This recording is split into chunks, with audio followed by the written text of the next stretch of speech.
And good evening, everyone. I'm Jim Simpson, along with Paul McGuire from the Astrodome in Houston, Texas, and good thing it is because it is hot and muggy outside. Paul, let us continue with the controversy that began Saturday night in Phoenix, Arizona, more correctly, Tempe. John Hadel of Los Angeles did not play Steve Young. Arizona had to win. If they did not, Denver would go. And in that must game, he shot his quarterback down. My question to you tonight is, Houston, no matter what happens tonight, they go. Memphis does not. But Jack Pardee is going to play everybody tonight, including their quarterback, Jim Kelly.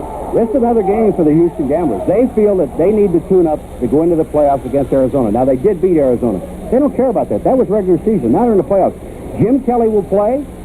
Everybody that has started in the past will play. If they get way ahead, then, I'm talking 21 points, then you may see Kelly come out. All right, now, Steve Young admitted he was banged up. That's true, but could have started. What about the possibility, hopefully not a probability, of a Jim Kelly, who could be the league's MVP, getting hurt tonight? And would they be finger-pointing at Pardee in that case? Yeah, they would finger-point. But the thing about it is, Pardee has talked to Kelly. Kelly's the kind of player that wants to play. He asked me in the locker room earlier today, Jim, he says, you know how long I'm going to play? I said, I don't know, quarter, maybe half. He said, geez, I hope not. I want to play the whole game. He's the kind of guy, and if he feels a little bad, he'll come out. He's smart enough to know that. Well, Pepper Rodgers of Memphis says, we're going after these fellas, and we're going to go after the game after we go back to you, Tom Meade. Thank you very much, gentlemen. Here we are again in the Houston Astrodome with a game featuring Jim Kelly and the record-setting run-and-shoot offense of the Houston Gamblers, ready to gobble up yet another opponent. But here we are with another opposing coach, Pepper Rodgers of the Memphis Showboats. Paul McGuire, Pepper says he's got a plan to stop this offense. What's the plan, and does it have any prayer of working? Well, first of all, they may be able to slow him down, but I don't know about stopping Houston. Pepper Rodgers is doing something just a little bit different now. He's going to a four-man line, moving Reggie White inside to a tackle, playing two linebackers on the inside, and using his cornerback to cover the two inside guys. Now, I'm going to tell you what, James. I don't know if anybody can cover him. I was going to ask you the question. My obvious question is if it's going to work. No, I don't think it's going to work. I don't even think they can slow him down. All right, we'll see what we shall see, but now I'll go back before the kickoff again to Tom. Let's take a look at some key players for both teams. For the home team, the Houston Gamblers, let's see a little bit of wide receiver Richard Johnson in action. Richard Johnson, a former member of the Colorado Buffaloes in college, holds the pro football record for passes caught in one season. This is one of 112 catches coming into tonight's game, including 15 of them for touchdowns. Richard Johnson, number 22. At quarterback, incomparable Jim Kelly, the rookie from the University of Miami, holding 3 pro football passing records, including most TDs in 1 year, 43 coming into tonight. Todd Fowler, the rookie running back, could go over 1,000 yards rushing tonight with 54 yards in the ground. For the visiting Memphis Showboats, their quarterback is also named Kelly. His name is Mike Kelly. The veteran from Georgia Tech, the former member of the Tampa Bay Bandits, has taken over for the injured Walter Lewis in Memphis. Kelly had 2 touchdown passes last week against Birmingham. This is one of them to Derek Crawford you just saw. Mike Kelly's done a nice job at quarterback subbing for the Memphis Showboats. Wide receiver Derek Crawford, 12 TD catches on the year. He's a rookie from Memphis State. And tight end Gary Church, who played for Memphis in the WFL, and the Giants of the NFL, having a good year with Memphis of the USFL. We're all set to kick off our final game of the regular season in the USFL and here on ESPN. Let's go to the Astrodome, the coin toss. Jim Simpson and Paul McGuire. Thank you, Tom, and welcome back to the Astrodome, where the temperature's always 72 degrees and the humidity about 50%. Pepper Rodgers, who is the head coach of the Memphis Showboats, someone published that the owner, Bill Donovan, said that you got to win 7 games. He's already done that. In the Revenge Bowl last week, he had only the second sellout in the history of the USFL, and they played Birmingham a lot tougher. And Pepper says about tonight's game, we are going after them. And you've heard Paul say the kind of defense they're going after Houston and try to slow this number 1 offense in the league down. On the other hand, Jack Pardee, who is known for his defense, he's the one in the center there, has his team in, and everybody's talking about his offensive coordinator, Mouse Davis, and whether or not he might become the new coach at Denver, even though Craig Morton is still there. So Pardee is the head coach, but Davis is getting all kinds of ink for his job with this run-and-shoot offense. There's Mouse Davis in the white shirt with his back to you. So that is another story. And right now the story becomes a game, the last of the second season of the USFL. And Memphis has won the toss and will receive.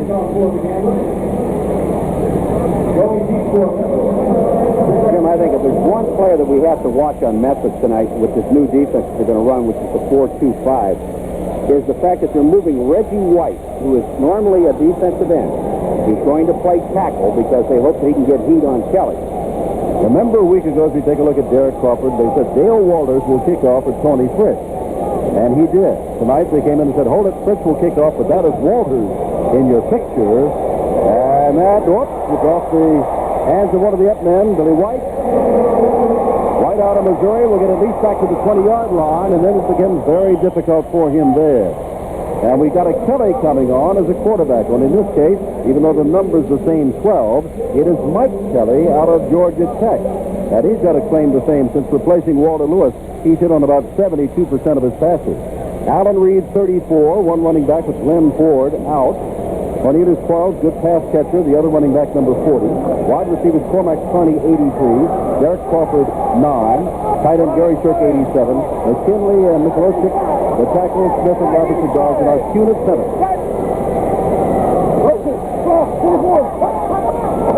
Kelly on a handoff to Alan Reed, and there's just no place to go. Absolutely no place to go. Defensively, Cleveland Crosby sat out a one-game suspension for leg-whipping Mike Rozier, and he sat out that suspension last week. At left end, 78. Tony Fitzpatrick, 62. Hosea Taylor, 93. Pete Caton, the leading sacker, 77. That's the front four. Mike Hawkins, 57. Kiki Diallo, 31. Andy Hawkins, 59.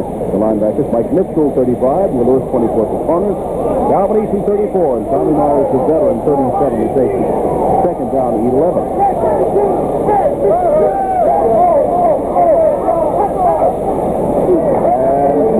It out here, now to Reed, turning around, couldn't make the catch, third down.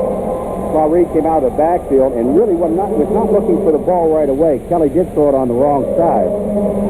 He said Cleveland Crosby set out the suspension. Well, he made the first tackle. It looks like that week off might have helped him. And barreling in there underneath to make the tackle. Third down, 11. And you know that any team that plays Houston wants to hang on to the football because every other team can score with it, but Houston just scores most of the time. Reggie Sanders is in. Got a couple of passes last week. And Kelly's in trouble, and he is sacked. And number 77, Pete Caton, comes up with sack number 16 and a half. And that takes the ball back inside the 15-yard line. Someone forgot to tell Houston that they've got it sewn up and they're going to the playoffs. Watch Caton come from the right-hand side. Was not blocked at the line of scrimmage. Phil McKinley, number 73, missed his man, which is Caton, and that's the first sack of the ball game. Rick Partridge to kick it away, and Gerald McNeil had a punt return for a touchdown back last week. He's standing back at the 35. Good punt. Super kick. Good punt. McNeil back at the 32. He's got great speed, and a flag goes down as he goes down across the 45-yard line. And they'll sort this out. Usually at this time it might be a face mask, but here comes our referee tonight, Percy Penn, to tell us. And while he's talking things over, well, let him tell us what it is. No, it's going to be a legal block from behind.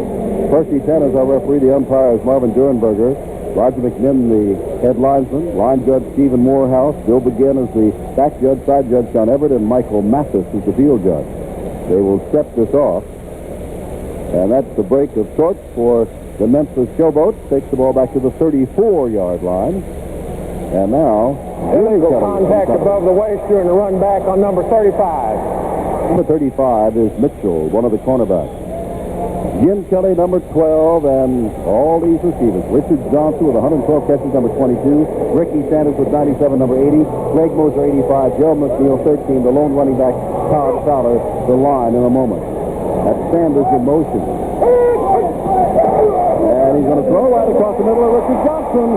Johnson's got the first down and is out to midfield.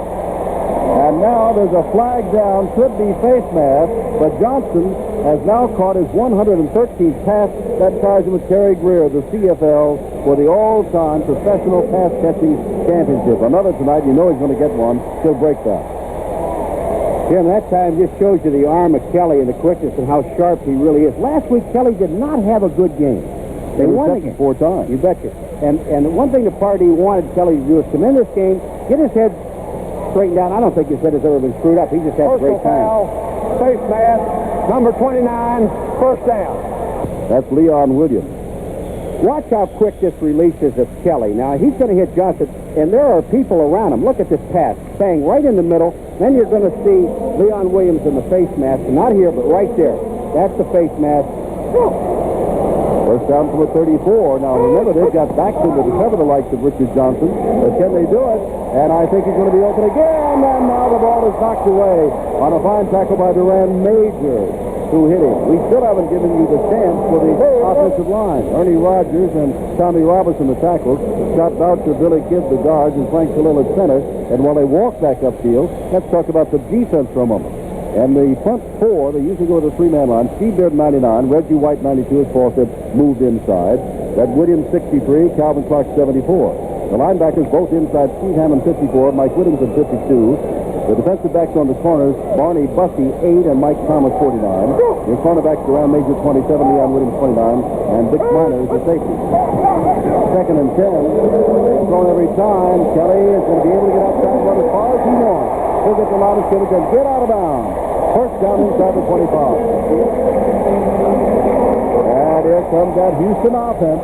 No matter what you do, Paul, something happens. There's just so many things that can happen, and Leon Williams almost gets Kelly at the end. Just take a look at it. Now, we're taking a look at Reggie White. He's coming from the inside. I think they've slowed him down a little bit, but watch. Leon Williams, number 29, is going to come up. Watch what Kelly does. A quick step out of bounds. He likes it. He said, nice try, nice try. Talk about, and I work with one. Talk about a smiling Irishman, Jim Kelly, is that. No question that, no matter what happens on the field. All inside the 23-yard line, no score. 3 minutes and 8 seconds have gone by. Check that, 2 minutes and 8 seconds have gone by. Yeah, his game plan is a little bit different than mine. And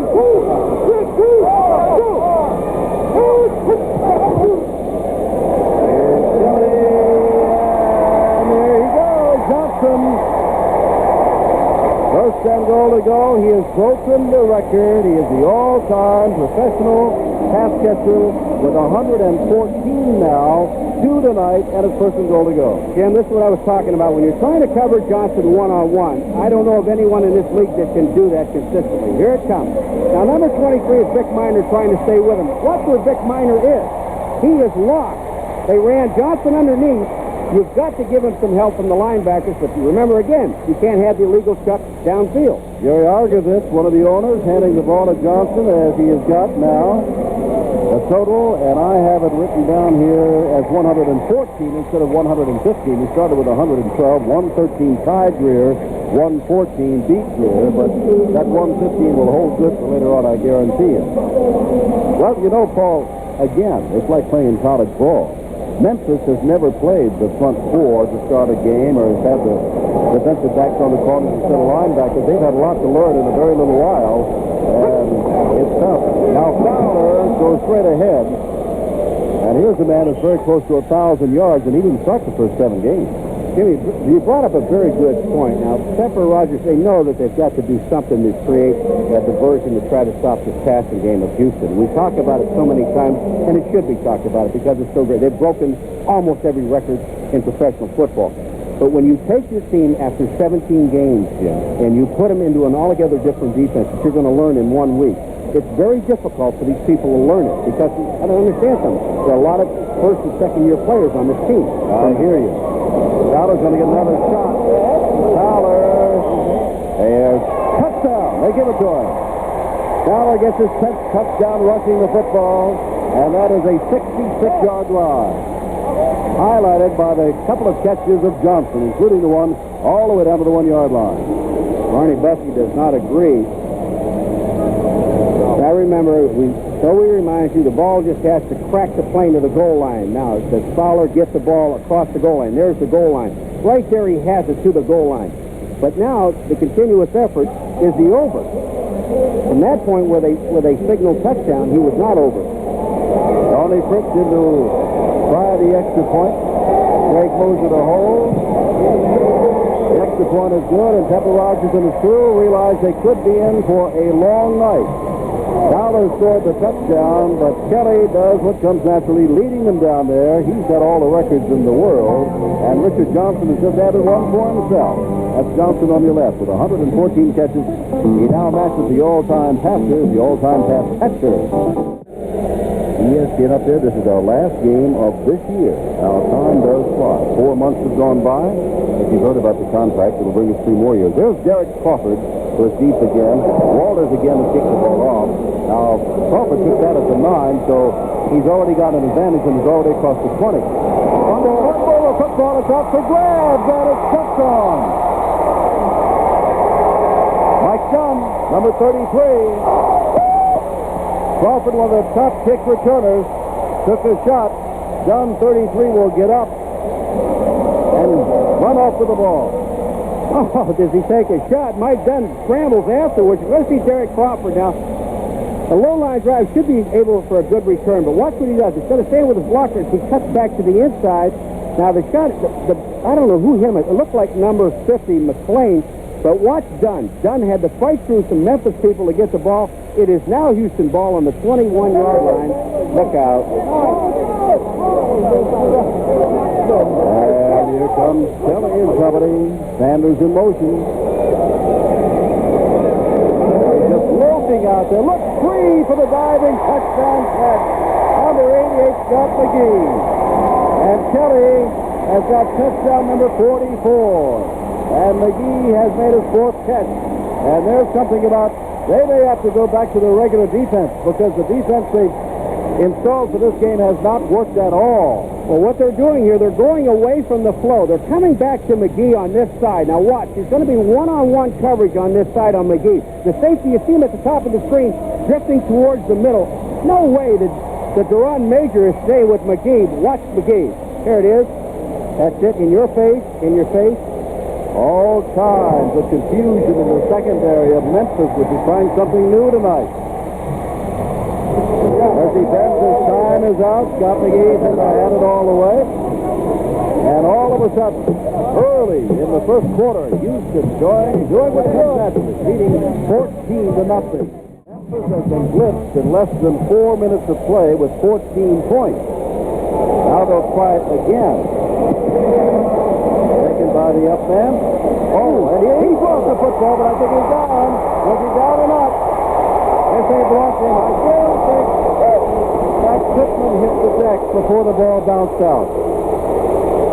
That's what you call getting your socks knocked off. All right, we're going to take a look at the touchdown again with McGee. And they're trying to cover him with Duran Majors one-on-one. And Kelly's just going away from the flow. But you got to understand something about this defense. What they're trying to do, Memphis with their defense, is get more pressure on Kelly from the backside. He hasn't got any pressure from any side. That's exactly right. And remember, a fumble cannot be caused by the ground. And in our eyes and in the eyes of the officials, Pittman was down when the ball popped loose. That's Crawford in motion. Kelly will try to get something going. Kelly, oh, look at this. All by himself is Cormac Carney, and that's the first down for Memphis. One thing Pepper Rodgers has done with a largely no-name team outside of the state of Tennessee and perhaps across the river in Mississippi, he has put together a spunky group. They were doing very well at Birmingham. The Stallions last week came back in the Revenge Bowl and blitzed them, and then the Showboats came right back again. So it's a spunky team. And one thing Pepper thinks that they can do against Houston's defense is play action passes. Anthony Jordan is wide to the right. Sandlin to the left. First down in Houston territory. And here it comes. Bootleg throws the ball, and Cornelius Quarles, I think he's across the line of scrimmage. I think Mike Kelly is across the line of scrimmage, but Cornelius Quarles, who may have some of the best hands on the team, couldn't handle that ball. Well, wouldn't make any difference anyway. Cornelius Quarles 40, and there's a down and all the rest of it. There's Percy Penn, number 40 also. But when you cross the line, it's a penalty plus loss of down, 5-yard penalty. And the bootleg worked beautifully. Beyond the line, number 12, loss of down. Be second down. Second down and 15 from midfield. 14-0 with 9:46 to go in the first quarter. I wonder how George Allen, hello to George Allen and all you Arizona Wranglers, congratulations for making the playoffs, but this is where you got to come next Sunday. There's pressure from the blind side, and he was throwing the ball. So from the backside, it is Mike Kelly who gets the pressure, not Jim Kelly, as Andy Hawkins was blitzing. And I just don't know how soon Mike Kelly is going to get up. He really took a shot. It would be Ken Johnson if he cannot get up. Walter Lewis is already out. Watch the right of your screen, the backside, the blind side. The one thing that quarterbacks fear so much. Now, Kelly is looking directly to his right. Here comes Andy Hawkins and hits him as he's going. But he also fits, Tony Fitzpatrick, number 62, is the man that hit Kelly in the ribs. And Fitzpatrick was knocked out by a wide receiver last week. He's looking for somebody to hit tonight. Back of Jim Kelly, but his own Mike Kelly has been attacked, and Fitzpatrick hit him in the ribs, and that's what they're looking at. So Ken Johnson, the veteran of Colorado, takes over. It is third down 15 at midfield, 14-0 Houston. Crawford, the man in motion. Johnson's going to run right up the middle. He needs a lot. Gets it out here to Sandilands, and Sandilands does not get the first down. It's fourth down from about the 39-yard line. Andy Hawkins peeled back to make the stop.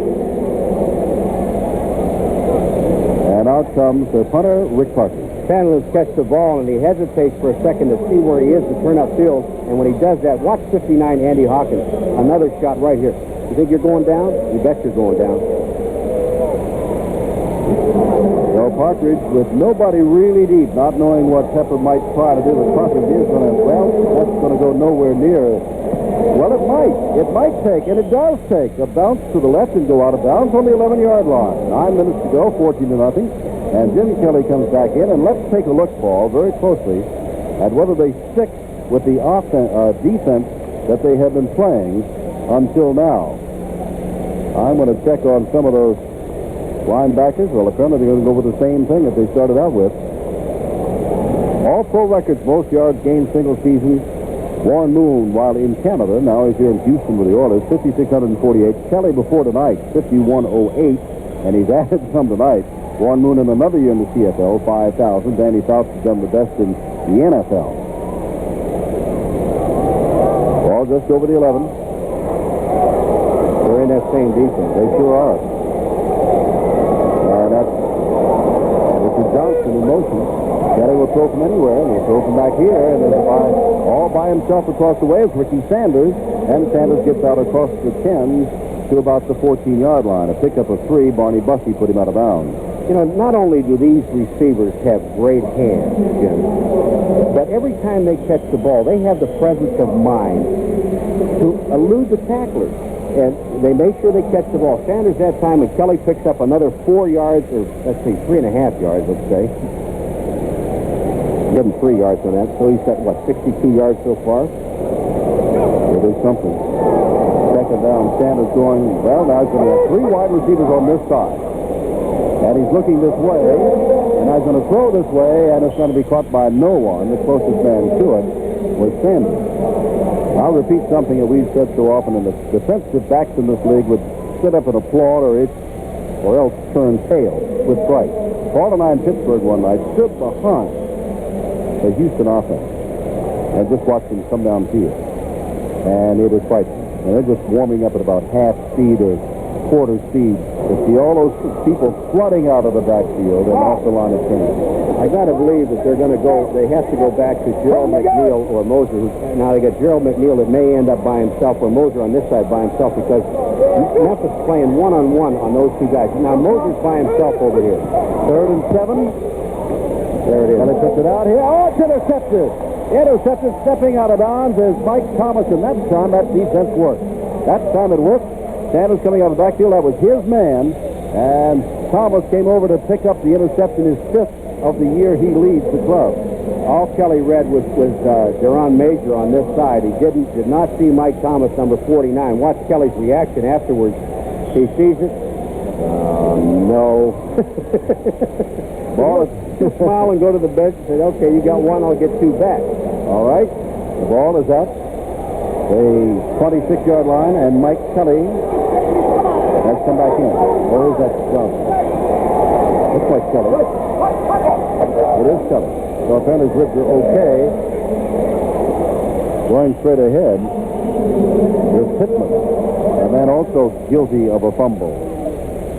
Wayne Pittman. And he was not expected to play much tonight, but as Pepper was saying today, when you lose Glenn Ford, a man with better than a 4.5-yard rushing average from your lineup, and you lose Walter Lewis, which you did some weeks ago, it makes things a little tough. But that was a nice game by Pittman, and it is second down and 4 from just outside the 20. Crawford, the man in motion. Look out. Kelly fires the ball for the end zone and is knocked down by Hollis Hall at about the 2, intended for Reggie Sandlin. Hollis Hall was standing about the 2-yard line just waiting for the ball. And it looks like you might try to run before you get it. I've said this so many times. Another reason why Hollis is on defense, because he can't hold on to the football. But just take a look at it. Kelly does not see Hollis Hall. Watch this. He's standing there, Jim, just waiting on the ball. Goes right through his hand. And had he not been there, still it was outstanding coverage on the receiver Sandlin. 3rd and 4.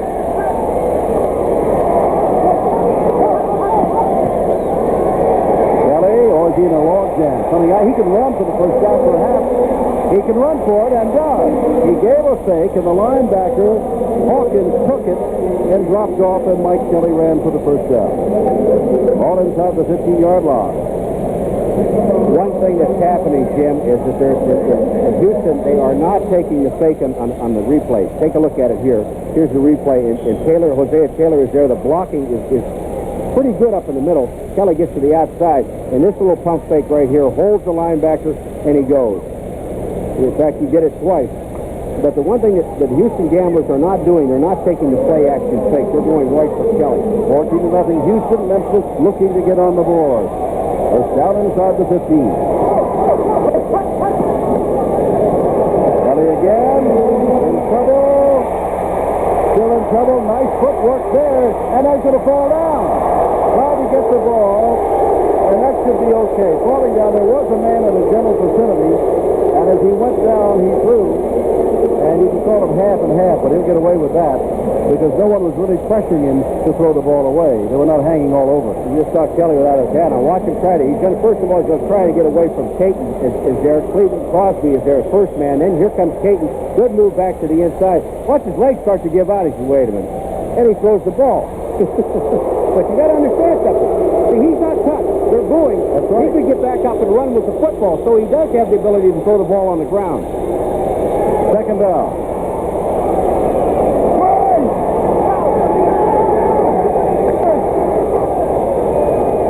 Crawford ends up the ball to him tonight. Kelly throws the ball, and it's intercepted again. It's down by Hollis Hall, who holds on to it. And he's back to the 20. Who said Hollis Hall had bad hands? Second time around, he picked it off. 7:15 to go in the first quarter, 14-0 the Gamblers. That is the player that we judge most valuable. $1,000 from the Men & Company goes to the college or university of his choice. But that should be a long way away. After the interception, Sanders in motion. First down at the 20, Houston. They lead by 2 touchdowns. And there's Fowler trying to go somewhere. He broke one tackle, and now the linebacker comes up to footing. That's Whittington, who played the last 3 years with the New York Giants, number 52 out of Notre Dame. That's finally put down Todd Fowler. Fowler starts tonight not needing too much to get to the 1,000-yard mark, just about 54 yards. Here's the man we're talking about playing tackle, Reggie White. Now, Reggie White is basically, they're all concerned with first of all pass. Now watch, here's Fowler. Look at the strength of Fowler. He breaks out of the grasp of Reggie White, who had 2 hands on him. Take a look at it. It takes 3 or 4 people to bring Fowler down. Second down, 9 to go. Kelly. Oh, look at this. They can catch up to it, but Johnson cannot catch up to it. The man back there with him is Vic Minor. And it is third down and 9. Kelly loves to go for the bomb. Over half of his touchdown passes have been for 20 yards or more, and about 30% of them have been for 30 yards or more. He loves to play this football game. Jim, he never gets his head down. You see with his head down. Look at his Don't face. smile now. He knew he had him. He also had McNeil going down the sideline. And Kelly, the ball just took off on him and went up in the air. Kelly knows, I mean, at any time, there's always, when you look at it, not always, but most of the time, there's not only one receiver open, but usually 2. Third down and 9. Sanders, the man in motion. Kelly, they haven't had any pressure from the backside yet. Not yet. He was going that way. Now rifles the ball, and the ball is caught. Number 89, who is transferred down. One of his few catches on the year. That's just number 14. Barney Bussey put him down. Have you seen any pressure at all from the back on Jim Kelly? I have not. Not on the backside, but I want to tell you something. If you don't think that this man can throw a football, watch what he does. There's Reggie White. Reggie is tired right now. He's down on the knee. But watch where he puts this ball on the dead run, running at Verdun as receiver. This ball hits Verdun, watch it, Jim, right in his chest. You better catch this one. Bang! And they have no chance whatsoever to get him. Vic Minor, just forget that. From the 48-yard line, Johnson in motion. First meeting between these two teams. Kelly's got all the protection in the world from the back, and now here's Moser all by himself, and he's got another first shot inside the 35-yard line. No surprise, maybe how the defense is having problems with Kelly, but Rodgers said today, Pepper said, let's face it, Jim Kelly is a bona fide number one draft choice in any league. Well, Jim, you know, we've talked about this defense, and we are not nailing the Memphis Showboat defense. What we're saying is this. They went in with this defense, they changed to a four-man rush, two linebackers, to try to get some heat on the backside of Kelly. They figured they'll take Reggie White and put him inside of the tackle, which he has not played. He's a defensive end. And if you watch Reggie White, you can watch him on the line, they're just picking him up. Now Fowler on the draw play, getting ever closer. He's got the first down to that 1,000-yard mark. He's inside the 20-yard line. Jim, the man he ran through again with Reggie White. Reggie White, now, you've got to understand something. The defensive lineman, the first thing you're thinking about is pass rush to get to Kelly. Now, take a look at, here's the draw to Fowler. Reggie White's going to get a hand on him there. They're also getting one from Brett Williams on the inside. And then the man, Terry Love, has got to come up and put him down. Good tackle by Love, but another first down. 3:55 to go in the first quarter, and look out, here come the Gamblers again. Finally, a team in the league that has been able to effectively stop this ball club. San Antonio came close. There goes Fowler again. Another first down, inching closer to the 1,000-yard mark. And the Gamblers are inching closer to a third touchdown in the first quarter. Fowler needed 54 yards going into this game to reach 1,000, and I'll tell you something right now, they want to get it to him. He's got a split lip. He's taking some punishment, but he's also giving punishment. Houston gets Arizona, and that will be next Sunday at 2:30 Houston time. About the same time as Tampa Bay is playing Birmingham. Unofficially, we had Fowler 5 carries, Jim 26 yards. A little ways to go yet. There's Kelly, the right side is flooded. He throws underneath to Sanders, and Sanders will be knocked out of bounds at about the 6-yard line. Pick up of a couple. In the end zone, McGee and Johnson. Sanders was underneath, and they got the ball to him. 2:59 left. Funny, and Paul and I on Monday nights, and Don Heinrich and I on Saturday nights, just sat around and said, okay, and that was one of our first questions to Rodgers today, how you going to defense this year? And everybody always comes in with an idea. We haven't seen anything work yet. We've had so many ideas and so many people telling us so many different things, and again, the only ones that have slowed it down somewhat, but there has absolutely no one has been able to stop it. Second down, Kelly gets to Fowler. Fowler is close to the touchdown. And in the third and about a yard. And that is all. They want to give Fowler 1,000. Fowler wants to take 1,000 yards. Just watch Todd Fowler and the power in his legs. Here comes that quick draw again. Fowler, and the blocking up front is just superb. Fowler goes in, he's tripped up, but he does get to the 1-yard line, inside the 1-yard line. Well, as someone wrote in a Houston paper yesterday, the big surprise was that Sam Harrell, with all those touchdowns, wanted to be called Harrell. That was a surprise. Now he is well again, and he is not playing for Fowler. That's taking it down with him. Here's Fowler. And they haven't given it to him yet. He didn't score. He put his back into the end zone. They knocked his helmet off, but the ball never crossed the goal line. You've got to get the ball out front. Officials are right on top of it. There's a good look at Todd Fowler, rookie out of Stephen F. Austin. Now, just take a look, Jim. You'll see him go in with his back right here. He gets hit. Rod Show coming down the line, but the stop was that Bearden? The Carlton Gunn, I believe, all 305 pounds of it. But he turned him around. They're going to go for the field goal. Fourth down. Here's Tony Fritz. This at the 17-yard field goal, and it is good. Well, they did something there. They stopped them with a field goal. It's 17-0, Houston first. Memphis cheerleaders, they made the trip and put on quite a show. Now Memphis would like to put on quite a show. Pittman running it down, picks it up behind Crawford, and Pittman breaks loose and gets across the 25, and then Dale Walters gives him quite a shot. The punter and kickoff man makes the tackle. But the question becomes not only how do you stop Houston, which is going to score anywhere between 28 and 35 points, they always do, as you take a look at that scoring drive. The question now becomes, how are you going to score against Houston? Let's face it, Houston does not have the greatest defense in the world. They're number 12, 9th against the rush and 13th against the pass. Although they're rather defensive about their pass ranking because everybody figures they got to throw at Houston to beat them because they always fall so far behind. And the secondary gets a lot of extra work. From the 26, tailback, and Pittman does not get too far. Johnson is now the quarterback. They took Kelly out. Linebackers is playing well because the defensive line they're playing well. Kiki Diala is the man that's going to make the play here on Pittman. Just watch Kiki Diala right in the hole. The linemen take their people out.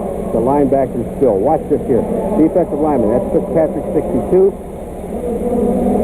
They didn't get out to block him, and when you don't get out to block the middle linebacker, who was one of the two middle linebackers, bang, he's there. Here's this missed by Galachi. Complete. Second and 10. Johnson, and it's going to be intercepted. Yes, sir. And up and running is Will Lewis with his 8th interception of the year and out of bounds at the 31-yard line. Second time tonight an interception against Memphis. Wow. First quarter's over. I tell you, Memphis is glad to see this thing end. Well, he didn't throw for those touchdowns. He threw for one of them, his 44th tonight. Here's Todd Dillon going up, and right there, but unable to catch the ball is Sanders, and he's going to be upset with that. He is upset with that. He should have caught that. Dillon just picked up where Kelly left off. Look at these first quarter stats, 154 yards to 36 yards. That's the key. 2 touchdowns and a field goal. Kelly ended up that first quarter, played 7 out of 11, 111 yards. Jim, 1 touchdown, 1 interception. There have been all kinds of suggestions of how to stop. Remember what Craig Morton did? Never used a down lineman. And that day, Todd Fowler gained more than 200 yards. Jim Kelly may be through for this night. I can promise you, Jim, he's going to be like a caged lion because I know he wants to play. Dillon handing off again. That's Fowler again, and Fowler gets down to the 26-yard line. Stop is made there by Hammond, one of the inside linebackers, number 54. And it is third down. Carlton Green, number 66. Take a look at Carlton Green. He's going up on the line of scrimmage against Boucher. And here's Carlton Green coming down, beats Boucher and makes the tackle, but there still was about a 5 or 6 yard gate. I'm sorry, Carlton Gunn. Carlton Green? I think that's Taylor or what? Carlton Gunn, I'm sorry, Carlton. Third down. And 5 to go. And it's in a quick down, and right there is Johnson for yet another catch. And he's got the first down. So he continues to add on to that record. On the other side of the field from him, Ricky Sanders has set the all-time record for a rookie in professional football with before tonight 97 catches.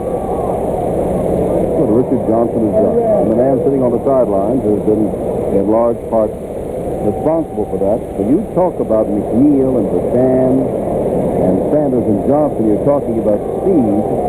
McGee and Moser may not be that fast, but they're not slow men. Fowler carried 7 times for 38 yards. He's got 60 more to go to hit the 1,000-yard mark. First down, Dillon, and almost intercepted. And that was Mike Whittington who knocked the ball down. And it is second down and 10. Reggie White playing the defensive tackle. This is the first time, and Reggie's job is, number 1, to put some heat on the passers. Here comes Reggie White. Is he doing a job? That's on Billy Kidd. Well, maybe it's not so nice in here. Let me get back to the outside where I can really take off. Second down from the 19. Houston, quite an attraction on ESPN. It's rather nice considering we're televised live here, and Houston's already clinched the conference. There's Dillon on the sideline, out of bounds, taken out by Duran Major, but the catch is made over there by McGee, who already has a touchdown tonight. If anything can break a defensive back, it's when you take Kelly out, who they know has thrown so many touchdown passes and broken every record there is to break. And all of a sudden you bring in your backup quarterback, Todd Dillon, who throws very, very well. And he pinpoints the pass out to Scott McGee. Duran Major's trying to cover him. It's nowhere in sight. Well, Todd Dillon does have the strong and accurate arm. Put a lot of records at Cal State Long Beach, but also you'll say something about that run and shoot offense, too. You got a man that can throw back there. It works. Here comes Sanders. And there goes Fowler right up the middle, and again, Fowler is knocking at the door. Has one touchdown tonight rushing. Very nearly got another. Was turned back by Carlin Gunn, and they had to settle for a field goal. And now they've got second down and goal to go with the ball inside the 3. Nose of the ball almost on the 2. Fowler needs 13 yards, Jim. And Pepper Rodgers needs something to turn around. I see Pepper looks like he might be warm in here. Here, it looks Cool, rather. I mean, he's towel around him. Second and goal to go. Here's the pitch to Fowler, and he's taken on, but gets it. Hit by Hammond. He just took him right past him into the end zone, and it is now 23-0.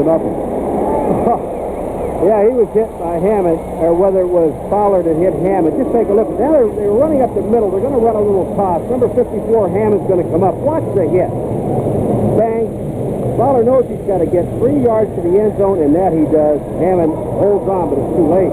I can see the schedule makers right now in the USFL office. If this keeps up at 23, almost 24-0, they'll schedule Houston in Memphis next week or next year, so they have another revenge bowl. Because this is getting out of hand in a heck of a hurry. It is now 24-0, and folks, only 2 minutes and 21 seconds of the second quarter have gone by. Get him. Corville is there and will help knock him down. Corville and Verdun got him, and they are just as quick as possible. This is what it's like when you meet a fullback head on. He's coming right at you. Take a look at Hammond. 54 is there. Busty number 8. He gets blocked. Fowler spins, gets into the end zone. Here it comes again. The toss to Fowler. White gets caught on the inside. Calvin Clark, 74, gets caught on the inside. It leads up to the linebacker, one-on-one on the fullback, and he needs help. Ken Johnson, the quarterback, the ball's up to 49 at Houston. And here comes Cornelius Quarles carrying the ball for the first time and picks up 5 yards. And you can see the Lewis made the stop.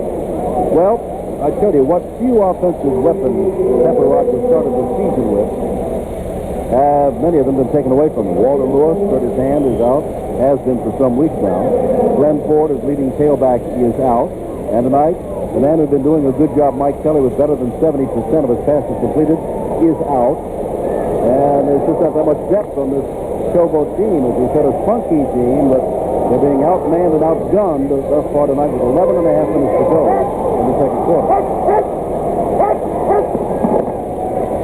And again, Quarles. The other way, there's nothing over there either.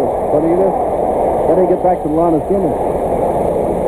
He turned around to go the other way, and there was Pete Caton looking right down the sights of the barrel. Well, when you look at the play, Jim, it's Andy Hawkins, the linebacker. The play before that, he went inside. This time, he played it to the outside. Quarles had no place to go but cut back into the inside, and then he got the help from his friends that he wanted. Third down, 7 to go. A beleaguered Pepper Rodgers in this game. He really thought that they were going to be competitive tonight. But to be competitive, this game is going to have to do a 180. Turn to Google that.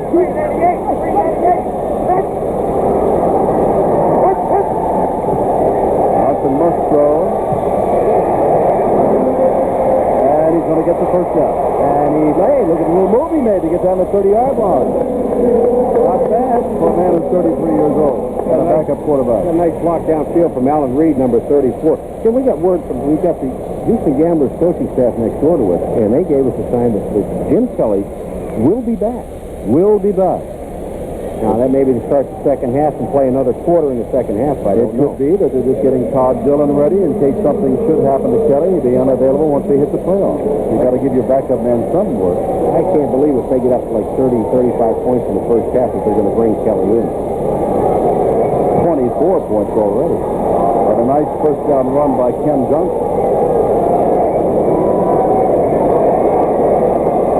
And there goes Alan Reed for not much. That's Peyton, who wrestled around with the number 77, put him down. Reed is not a big man, as you all know, only 5'8". It is second down. Pete Caton means so much to this defense. Let's take a look at the defensive end, Pete Caton. Watch him. He'll spin out of his block, throw the blocker away. And I mean throw away, that's McKinley. And then Pete Caton gets back out and gets the tackle. Hosea Taylor also in to help him out. 10 minutes left in the half. The drive began at the 49-yard line of Houston after the nice return by Crawford. Johnson. Now, nobody's going to get that. The least he was going down was Alan Reed, but there was no way he could get as far as Johnson. Had to throw it some distance, or he'd put it up for grabs to the defensive back also. So it's just too far. He could have run. At one time, if he didn't hesitate, Mike Kelly probably would have run with the ball in that situation. Ken Johnson did not. Pete Caton was fighting with his man, who was McKinley again, and went to the inside, took an inside move, and it let Johnson get to the outside. What the defensive ends have to do with no linebackers blitzing, Jim, they've got to maintain outside contained and let the middle take care of itself with the tackle. Third down and 9. By the way, Mike Kelly is standing along the coaches on the sideline, helmet in hand. Here's Johnson. He's going to run again. They all peel back. And he took on Will Lewis. And a flag goes down. They're going to call a personal foul On Andy Hawkins. getting in the head. There, Lewis and Johnson talking.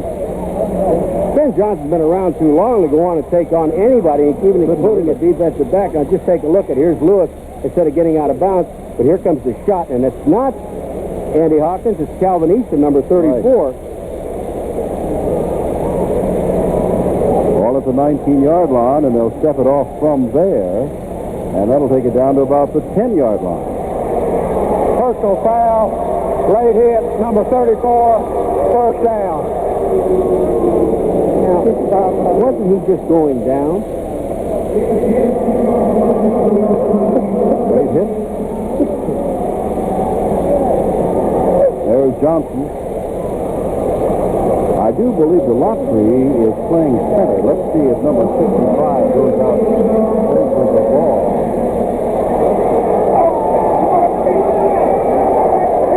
That's 60. The lottery's in the center. Keene is not in there. There's a little short to Alan Reed, and Reed gets inside the 5-yard line where a bunch of folks hit him, and it is second down and goal to go. That's the one thing. Here comes Memphis back. The good kickoff return. A penalty to be sure, but some good running by Johnson. A completed pass, and they got a chance to make it 24-7. Watch what happens. You think the ball doesn't draw a crowd? Watch what happens when Reed catches this ball. Is he going to flip it out to him in the flat? That's Johnson to Reed, number 34. Here they come. There's Mitchell, 35, getting blocked downfield. But watch him there. Lewis is there. Paul is there. Mitchell is there. Kiki Diala is there. Taylor, Hosea Taylor is there. Did I leave anybody out? You only mentioned 7 of 11. Second and goal to go. Johnson's going to roll. Put it up in the, he's going to put it out to the back end of the end zone. You either catch it out of bounds, possibly in bounds, but don't let it be intercepted that far down. It's third down and goal to go. Crawford held it up as though I got it, but he didn't have it. Inbound. Great catch by Crawford. But you're absolutely right. Ken Johnson does a smart thing with this ball. He's going to have a lot of heat on Van Hayes is coming in, number 90. And watch what Johnson does. He just flips it to the back of the end zone. Here's an excellent catch. One hand, concentration, holds on to the ball by Crawford, but way, way out of the end zone. Well, Van Hayes is some kind of relative maybe of Von Hughes, but you're close. Van Hughes. Van Hayes. I've never done anything like that in my life. Come on. Here comes Memphis, and there's the strike thrown right there, and that is for Anthony Jordan. And it's going to be fourth down and that much to go. Anthony Jordan has made his second catch of his professional career. Nearly a touchdown. They have a chance to get a first down here. It depends on where that ball is marked. If it's the half-yard line, they can, in fact, get a first down. For Rodgers, fourth down. It's got to be one thing. Quarles, his big back. Time stopped as Jordan went out of bounds, but the clock is going. He's got 22 seconds as of this moment. Now 20 to get the play off.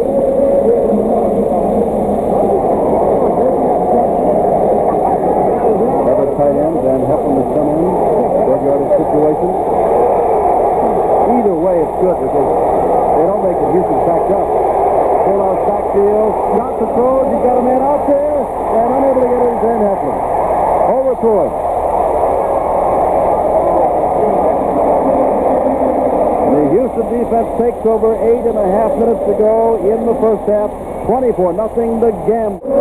Now is Todd Dillon to try to get the Gamblers out of this precarious situation. They lead by 24 to be sure, but the ball's at their own 1 yard line. Usually throw from right in there. And they're going to throw. Dillon's going to get it up for long, and to McNeil, and he made the catch. Are you kidding me? They have a cramp there as doing it, but that'll be okay. In a crowd to catch a ball like that. Ladies and gentlemen, that total concentration. Mr. McNeil is 5'8", 140 pounds. You see Dylan Clark is trying to get in. He can't get the pressure on Dylan. Todd just hangs the ball up in the air. Watch this catch. You're talking about concentration. And there are enough people back there trying to cover on the play. Number 23, Vic Miner, is there. He can't do anything about it. All-time leading receiver at Baylor University, and you can see why. They had a first down at the 1. Now they're out at their own 48-yard line in one play. McNeil went off okay. Sam Farrell has come in. Dillon is the quarterback, and look out, Dillon, and he can't get out. Dillon is thrown back, and that's the first sack of the night. He was reading the crowd there. And it is second down. 24-0, 7:45 to go. Second quarter. The Astrodome in Houston were next Sunday. Arizona comes to town. As next weekend begins the second year of the USFL playoffs. And the defending champion Michigan, remember, made the playoffs, made it as a wild card, and Michigan must play at Los Angeles on Saturday afternoon. And how do you think Philadelphia feels playing Saturday against New Jersey? We're beating them twice in a row. Jim Kelly thinks, hey guys. Second down, Dillon. Throws it out, and there is Moser, and he is put down across the way by Kim Zamlin, at one time a wide receiver, now a defensive back. And move the 6. It's another first down at the 40-yard line. Moser's outside. Look at the defensive secondary. Now, Moser's up on the top. Watch how far off Dameron is, Jim. Here's Moser just sitting there. He'll go down on the knee to catch the ball. Dameron comes up. It's already a first down. Too late. But the key to that whole thing is that they had the 4-man rush, and the offensive line just caved everybody to the inside. No one had any pressure at all on Dillon. Now we're getting a lot of different people. First, Dan is out here to the left. He is in. Dillon hands the ball off, and that is Harrell. And Harrell gets inside the 35-yard line. That's part of the story, as we said. 14 touchdowns, 13 of those before he got hurt. He was the leading scorer in the league. He got hurt. And I'll repeat what I said earlier. A paper said the first shock came when he said, my name is not Harold, it's Farrell. That was a shock.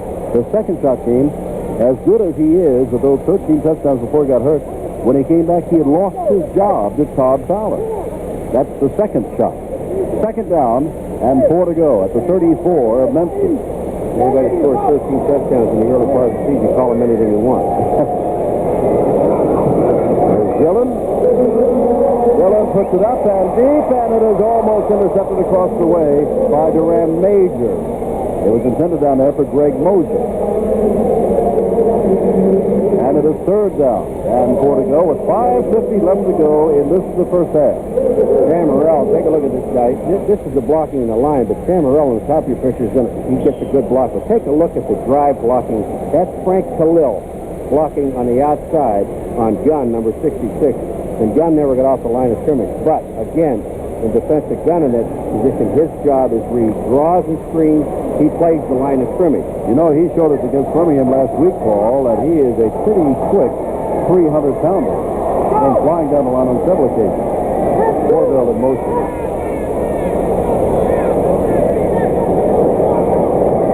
Dillon may be checking off, and he is checked out of time. And it's going to be third down and 9. They had Vance Corvell, number 83, running in motion. He went a little bit too far, and they said, hey, come on back, and it probably went to the wrong side. Delay, number 10 of the offense, third down. Fowler has scored his 10th and 11th rushing touchdowns of the year. McGee has caught a touchdown pass, and Tony Fritz has kicked a field goal. That's the 24 points the Gamblers have.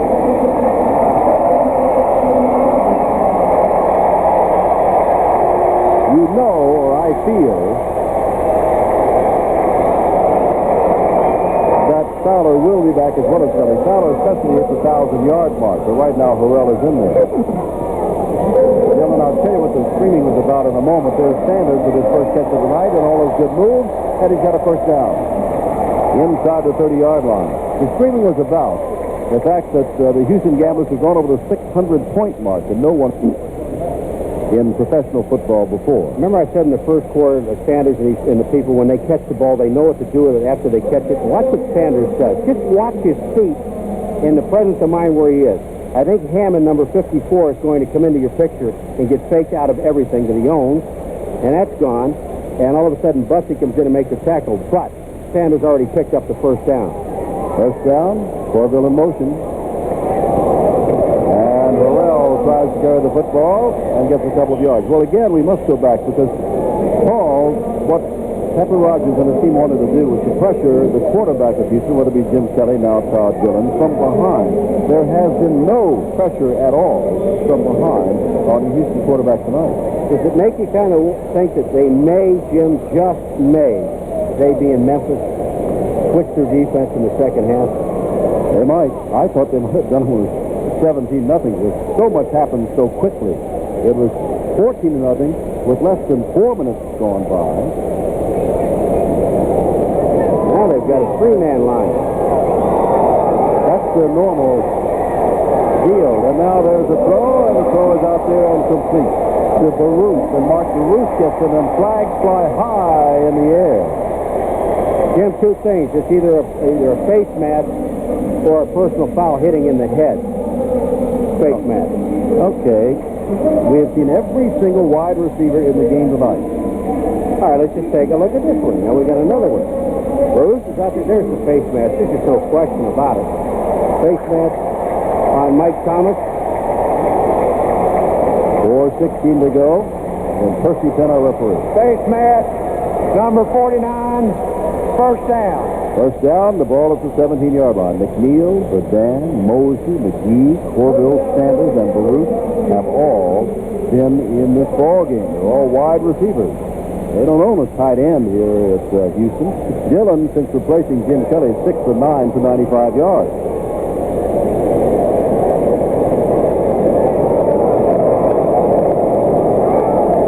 That's Baruch in motion. It goes Harrell down to about the 11-yard line. Hanging on, Steve Bearden. Jim, they keep lighting up this scoreboard, and I've got to read it. The Houston Gamblers, the first team in pro history that have two players that caught over 100 balls. And now that Sanders is in there, and of course, by far and away, he's got the rookie record. And tonight, Richard Johnson's added another record. He's caught more balls than anybody else in the history of pro football. And he's sitting on the bench. Fowler is still looking for the 1,000-yard line. Oh, P.J. Magovic, the PR director here in Houston, has a computer in his office because he needs it for this team. How about the size of their press book next year? Here's Dillon. Under some pressure. He's going the wrong way, however. He gets rid of the ball and threw it out of the hand and caught and picked off. by Dameron across the way, who was run out of bounds, and that stops that. Off the hands of one man, into the hands of Dameron, with 3:18 to go. The Showboats get the ball back. 3:18 left, first down 10. Ball at the 21-yard line of Memphis. They trail by 24. Crawford in motion. And nowhere at all to go. Alan Reed, the little man, didn't even get within a step of the line of scrimmage. Cleveland Crosby just stuffed it all. Watch number 78. He'll come down. There he is in the picture of the top size, and he is the man that's going to make the tackle. There's Cleveland Crosby, and Reed just disappeared. They're running the football down 24-0. Maybe they just want to run the clock out. I'm looking back at you. I guess so many disasters have befallen them already. Fumbles that have cost them, fumbles that they've not been able to take advantage of. Interceptions that have cost them, interceptions they've not been able to take advantage of. Here's Johnson. Floats it up here for Quarles, and bang! He lost the football, and they'll fall on it and get it. Fiala, I believe, or is it Tommy Myers? Quarles is floating under a floater, and you can see that the hit was coming from Hawkins. Jim, this is what you call hanging. Your receiver out to dry. Now, the man that's going to make the tackle is Easton, but just take a look at it. He had the ball long enough. It should be first down Houston, which it is. And it is Fiala who recovered the ball. Tommy Myers was there also, but Fiala come up with the football. But Easton, when you hang out your receiver like that floater, Cornelius Quarles, I admire him for just sticking with the ball. He catches it, has the possession, and then good night. Easton hits him right in the arm where the ball pops out. And Diala's there. Excuse me, Jim, I thought it was Myers, 37, but it was 31. You're right. From a 38-yard line, it is first down, and the ball belongs to Houston, and the clock ticks down to the 2-minute warning. It is all Gamblers, 24-0 in the first half. For Memphis, 91 yards and 4 first downs. And on the scoreboard, there it is, 24-0 Houston, and they've got a first down at the 38 after the Diala recovery of the Quarles fumble when he just caught a shot from Calvin Easton. Corville, the man in motion. And for the first time, Dillon gets some pressure from the backside, and they're not calling it a forward pass, they're calling it a fumble. And a recovery. Let's see who it is getting up over there. Is it Boucher? Looks like Scott Boucher. It was Boucher. Now, the question is, with Dillon moving the ball, he's going to get hit on the backside by Calvin Clark, number 74. No, he hit the ball as his arm was back. This is an excellent call by the official. Boucher's going to end up on the football. Second down from the 49. All is not yet lost for the Memphis Showboat. But there is a turnabout of dramatic proportions that needs to happen for the Showboats to get in the ballgame offensively, let alone stop the Houston offense. Second down, and 21 to go from the 49. The Roots, the man in motion. Dillon, down here, that's Harrell or Harrell inside the 45-yard line. And Bud Williams makes the stop there, number 63. Houston, they don't have to get fancy here. There's Walter Lewis, the Manson, that's got the cast off his hand. He's got a little bandage on there now. Walter can't, there he is. Little bandage in about 8 months before he's got to play again and go to camp. He's an exciting football player. Walter Lewis from Alabama. But I said, they're going to just kind of let the clock go down. Houston, they're going to get the ball back in the second half. Not too and the feeling is that Jim Kelly may be back, and Richard Johnson may be back, and Todd Fowler may be back to take a shot at the 1,000-yard mark once the second half rolls around. Mark Farouk. And here's Dillon getting it all out there, and look at this. Unable to catch the ball. Here's Scott McGee, who has made more dramatic and better catches than that, and one for a touchdown already tonight. But that one, no good. Scott McGee, it hits him right in the hands. It's the over-the-shoulder catch, one of the toughest catches you can make in football. But just take a look at Todd Dillon. He airs it out and puts that ball. Great form, follows through. Look at it, right on his hands. Almost had it. Dameron was there. Look at here. Right there. I hit you in the hand. You're supposed to catch it. No wonder he set all those records at Cal State. Long Beach. That man's got an arm. And now they just let the ball go out. No punt. Jim, they centered the ball to Kevin McLean, the upback, number 50. He tried to fall down with it. That was difficult. 2 seconds ago, and Memphis will take it over. And you can hear someone in the background yell 2 seconds. Remember, Tom Meason standing by, and we're standing by with the second half. And probably more fireworks from Kelly, because that's not just our promoting the second half, but as Paul said, the Houston Gamblers' assistant coaches are right next to us, indicated to us that Kelly would be back. As far as Pepper Rodgers' defensive game plan, he thought it was going to be much more effective than what it has been thus far tonight. He went away from the 3-man front to the 4-man front, took out his linebackers, Tuar on the left side, Lamont Jeffers on the right side, Rod Schultz, and instead moved up Barney Bussey and Mike Thomas there, and put Williams and Major at corners, and Dick Minor to safety. But only one time tonight have they come in from the backside, and that was just moments ago on Todd Dillon. While Kelly was in there, no one touched him. Well, if you want to know whatever happened to John Forcade, the All-American from Ole Miss. Well, you wanted to know, but we who follow Memphis know that he's been there for about 4 weeks now. He's there, and he's the third-string quarterback, number 5, and he was the most valuable player in the Senior Bowl game that we did. Said he wouldn't play unless he was drafted in the first 2 rounds of the National Football League. And nobody drafted him at all. There he is. Ken Johnson slips, and he'll go down, and that'll be the end of the half. Half is over. It belongs to the Gamblers, who are already winners of the Western Conference, already hosts with the home field advantage, getting Arizona here next Sunday in the first round of the playoffs. And right now, polishing off, at least in the first half, Memphis. And that is Calvin Eaton carrying the ball out across the 40-yard line.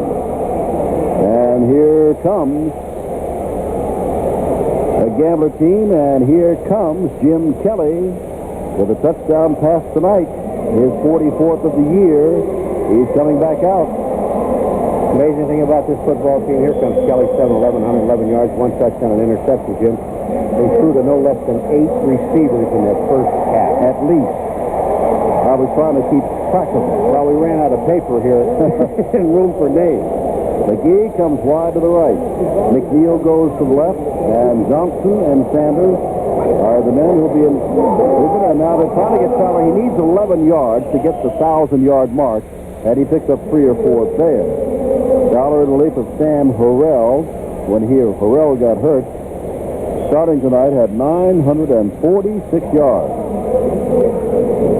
Jim, when Harrell got hurt, you and I, we were watching the scoring leadership at that time. He led the USFL for like 4 or 5 games after he'd gone out. I think it was even 6 games or more. Yeah, I think so.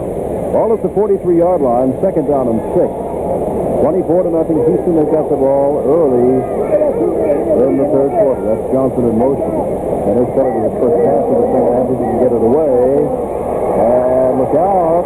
And he gets it out here to Fowler, who can't pick it off his shoe top. And it's third down and 6. Hey, one thing that we do have, James, and that's an awful lot of Memphis Showboat defensive linemen that are very, very tired. That's nothing on occasion. We've seen defensive backs bring 165. Very, very tired trying to cover this ball, let alone face Jim Kelly. Pepper Rodgers, as we said before, in conversations with him, he thought his team would be very competitive tonight because it has been most of the year. He has done an outstanding job. But this run-and-shoot offense is just something else again, as every team practically that has faced him can tell you. Look at this set. They took the 2 defensive tackles back off the line about 4 yards. Kelly, and now he's going to get sacked. Reggie White. This worked. They took both defensive tackles, Jim, back off the line 2 or 3 yards, and then they ran a stunt with the defensive lineman, and Reggie White gets in there. You can see the defensive lineman. Now watch Reggie White. It's on top of your screen. You can see his legs coming into the picture. They just did not block him. He gets Kelly for the sack. That's pretty quick work around the body of Kelly there, holding on. And here comes Dale Walters to kick the ball away. Kim Dameron. Oh, Houston stymied there in his first attempted drive of the second half. That ball bounces by and gets inside the 10-yard line and will be downed there. 13:08 to go, third quarter, 24-0, Houston.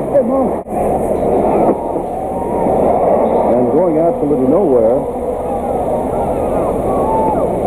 is Cornelius Quarles. Anthony Brock put him down. 261 yards to the Gamblers. Now remember, that's 261 yards, and they didn't gain but a couple of yards in that last time they had the ball, and they lost those when Kelly got sacked. But they still had 261 yards to, including the play you just saw, 84 yards for Memphis. And that's kind of nice. 3 of 8 for Johnson, only 19 yards.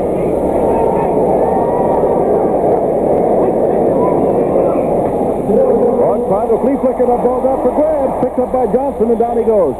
Quarles, when he went to pitch it back, it looked like he pitched it off the leg of one of the men. It fell, and then Johnson picked it up, and Pepper knows things are not going right. Trying a flea flicker from within your own 10-yard line. They want to do something, but that didn't work. That sure didn't work, and here comes Johnson back. Now, let's just take a look exactly what happened. He's going to hand the ball back, and what happened is Cornelius Quarles tripped on his own man, which is an offensive lineman, Ken Smith. When he fell down, he never got the ball back to Johnson. Heads up, there's Andy Hawkins in there making the tackle.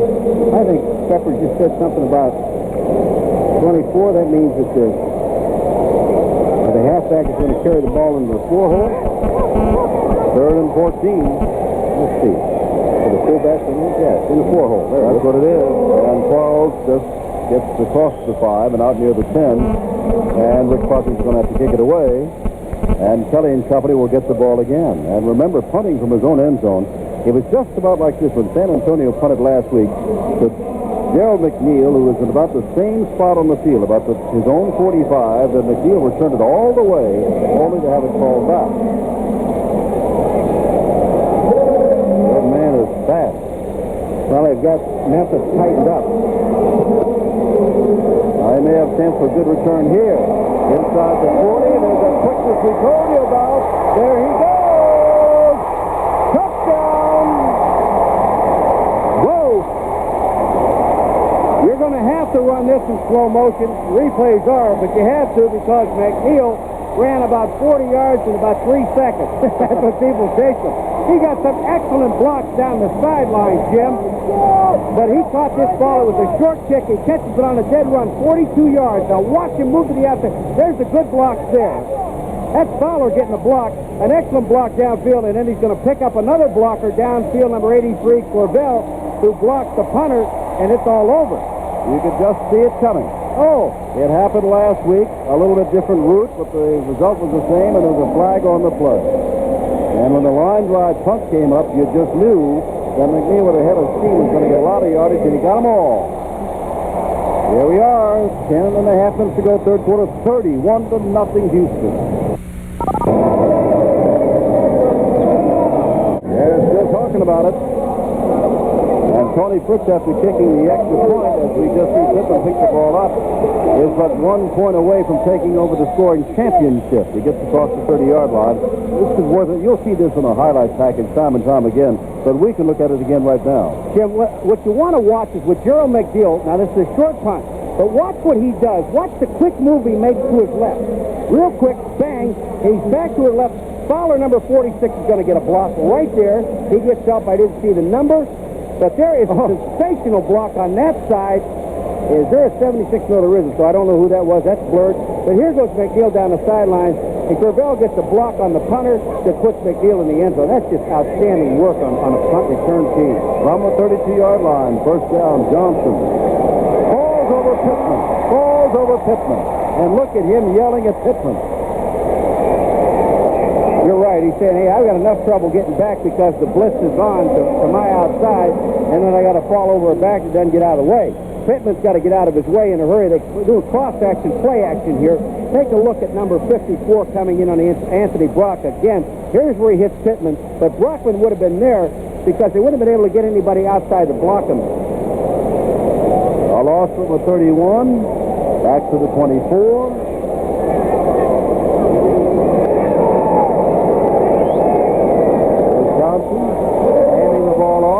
And giving it to his man Pittman, hoping that he can get some of them back, and he does, back to about the original line of scrimmage, where Diallo makes the stop again. checked that. I said Pittman, and well, it is Pittman. Fitzgerald was leading the way for it. Mickey Fitzgerald makes his first appearance, second-year man out of Virginia Tech. You know, people really don't understand that, and it's not an excuse by Pepper Rodgers at all. When you lose a great running back like Ford, who was an integral part of their offense, it takes an awful lot out of your offense. And now you lose Walter Lewis, now you lose Kelly, your backup, you're going to your third quarterback. Well, a deep ball club. They've done a lot because they've got to look out. There's Peyton again. That's his second of the night, 17 and a half on the year. And they'll have to kick the ball away again. Well, nobody blocked Caton, and is that McKinley again on the outside? It certainly is. Watch Caton just run right by him. Johnson drops back, never steps up. McKinley can only do so much to force a man to the outside, but Caton cut it back to the inside and made the sack. Yes, he's standing back on a 30-yard line. He had a break. He's all rested. McNeil. And Rodgers knows that he wants to get that ball up this time if he can, and does, but very short. And fair catch off board. Now McNeil's probably upset that he got the fair catch. Ball is about the 47-yard line. Houston's got the lead, and they get the ball back. First down, Houston. They've got the ball on their own 46. As of today, if you've seen in Philadelphia, a top-rated passer, he's going to win the championship. Out of Birmingham, rested yesterday. Kelly has got all the records, but he's only third on the rating system. The receivers, well, you know who they are. Johnson and Sanders, look at that. Johnson, no one has ever caught more in the pros, and no rookie's ever caught more than Sanders in his rookie season. And now Dillon is back as Kelly just started, and that was about all. Johnson, the man in motion. Dillon hands off, because this may be it. This is very close for Todd Fowler, and maybe on the 1,000-yard mark. Very close for Fowler to get that 1,000-yard mark. Been coming in for the injured Sam Harrell some games ago.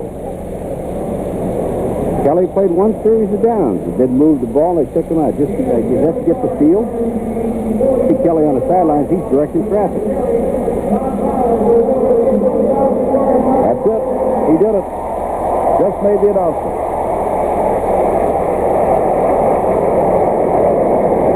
That'll pump him up a little bit more. Oh, their accomplishments and their records are something else. Throw the ball out here, and Richard Johnson does not get it. A hurried throw by Dillon, and it is going to be third down and short yardage. 7:13 to go, third quarter, 31-0. Gamblers have been in control from the outset. Memphis had the ball, fourth and inches to go, try to pass in the end zone, and Johnson overthrew his tight end Van Heflin, and that's as close as they have come.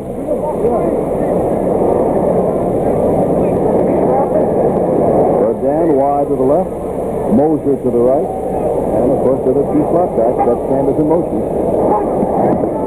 Dillon hands off to Fowler, and Fowler's got the first down. Inside the 45-yard line, hanging on is Jimmy Walker, number 93. Pepper is not a happy man. Can't do. 31-0. You know, it's bad enough to get beaten. It's bad enough to get beaten badly, but when you don't have any ammunition to fire back with to speak of, it's so frustrating. They really have, 73 yards in total offense. We're more than halfway through the third period. And, again, Houston's going to score 30-some points. What you have to do is try to outscore them.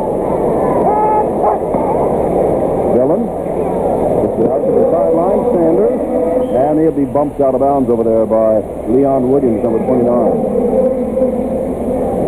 I had a feeling that time Dillon just threw the ball without even looking, knowing Sanders was going to be there. 6:25 left. Well, we'll tell you again, the playoff picture is Saturday. New Jersey at Philadelphia, Michigan at Los Angeles. Then Sunday, Tampa Bay at Birmingham, Arizona at Houston. Then they'll play the conference championships on the weekend of July 7th and 8th. And then on the 15th, down to Tampa. The site of the NFL Super Bowl will be the site of the USFL championship. Second down on a yard after that last pass. Dillon can run. if he can get away, and they're going to call that in the grasp of Reggie White, who's moved inside, had some problems early on, but lately has been playing very well, thank you, as a tackle. Reggie White. All right, here's Dillon going back. He gets an excellent block on the outside by Fowler right there. Look at this block by Fowler. Not only can he run, but he also can block. And you're going to see Reggie White put that one paw in there, and they blew the whistle just at that point. Terry Love checks in. The defensive backfield of Memphis. Ball at the 46-yard line of Memphis. Third down. And 12 to go.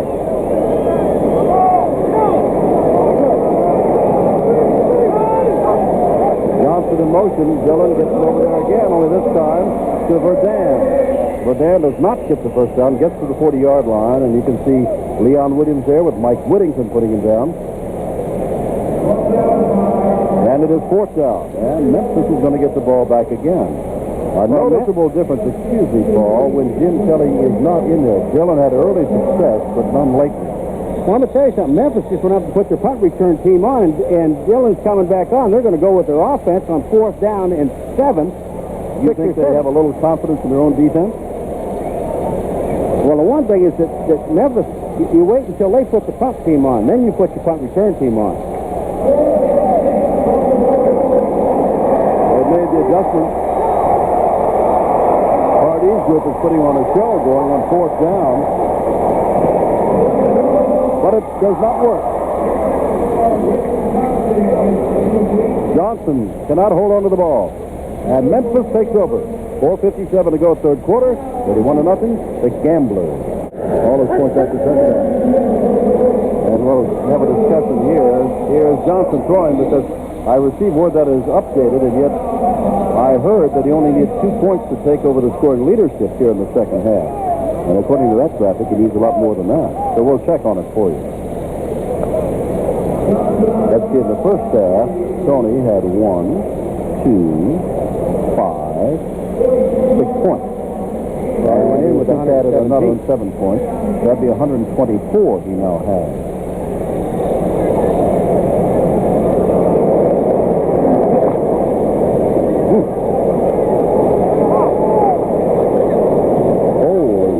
Playing in the offensive line. Second down and 8.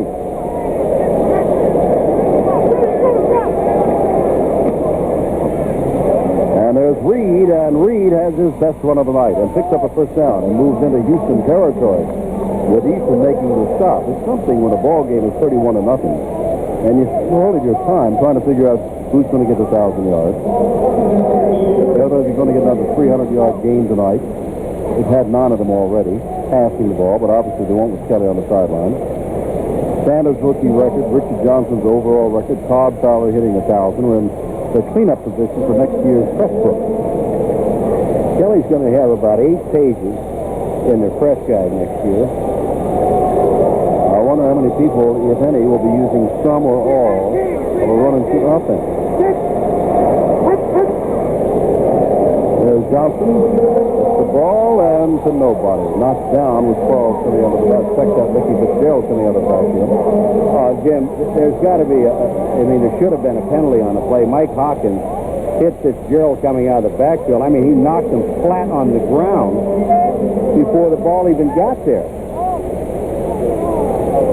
Again, we must report the rumors all over Denver and all over Houston that Mouse Davis, the man who put in this run-and-shoot offense, maybe the next head coach of Denver. As of last report, Greg Morton, unavailable for comment, is still the head coach. That's Mouse Davis. Former head coach of Portland State, sent 14 players to the NFL. Second down. Here is... Derek Crawford has no chance at all. Thomas Hall puts him down. They had that play read from the time that Reed started to his right. Derek Crawford said, wait a minute, there's too many people, too many black shirts back here. You're going to see Hollis Hall in the picture. And when this hits back here, there's Hollis Hall along with Lloyd Lewis, who is a defensive end. That is a loss back to the 35-yard line. And it is third down and 31 to go. The score is 31-0. 3 minutes, 20 seconds to go, third quarter.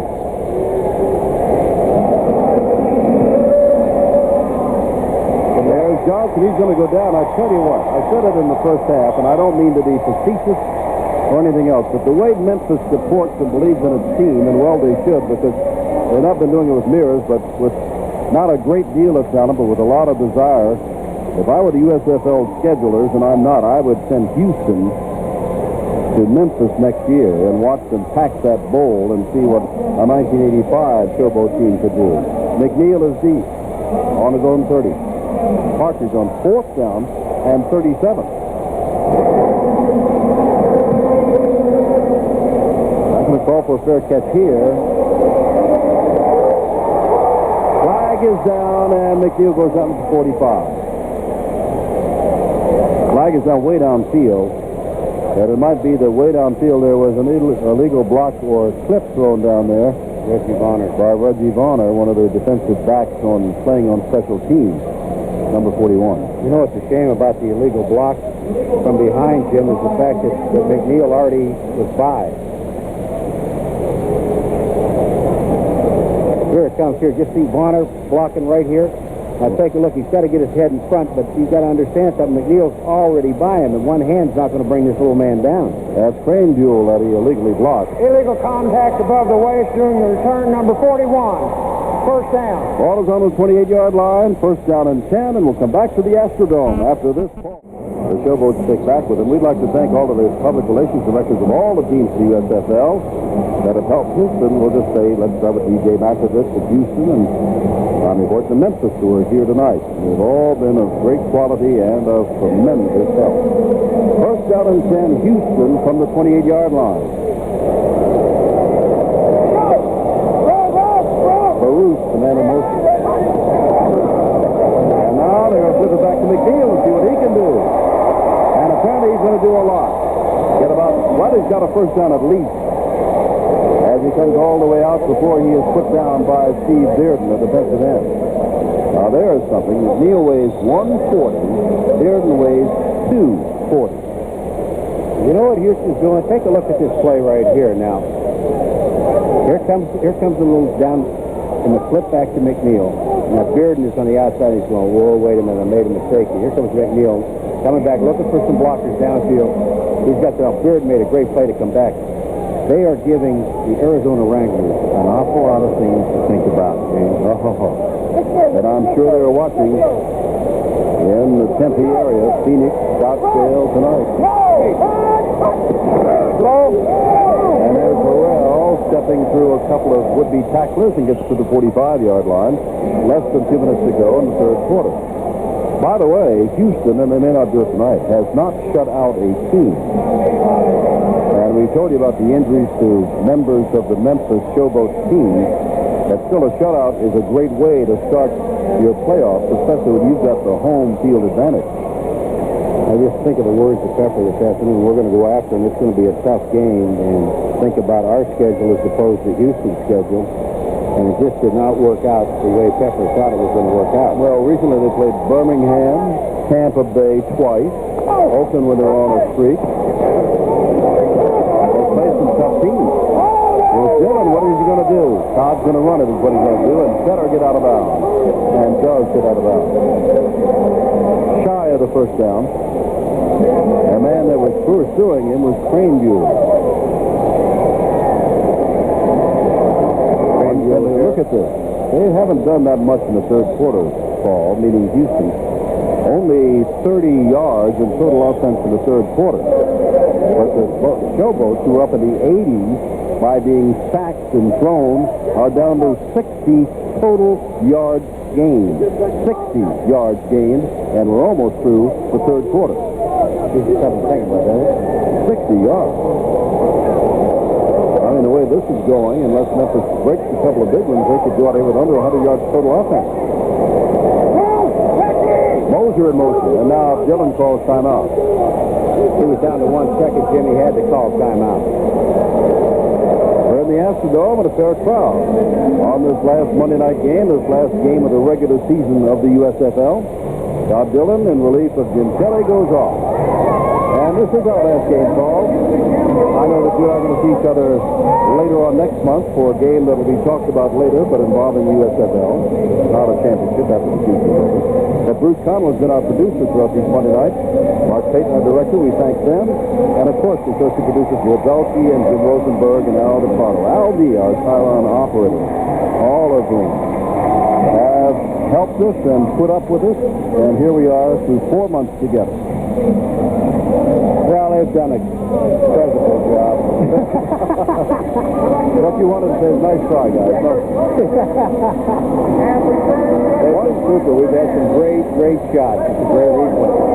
1:10 to go, third quarter. Houston in charge from the very beginning, where in less than 4 minutes they jumped up to a 14-0 lead, and they now lead by the score of 31-0. Look, old Phoenix tough, huh? Well, that dust is still with me. They had some dust storms yesterday as we left here after the game Saturday night. And hot, and I think that I brought about 3 pails full of dust to the back of my throat from the Scottsdale area. Stampede. Ball is on the 47-yard line, as we said, and Dillon is now ready. It is third down and 2 yards to go.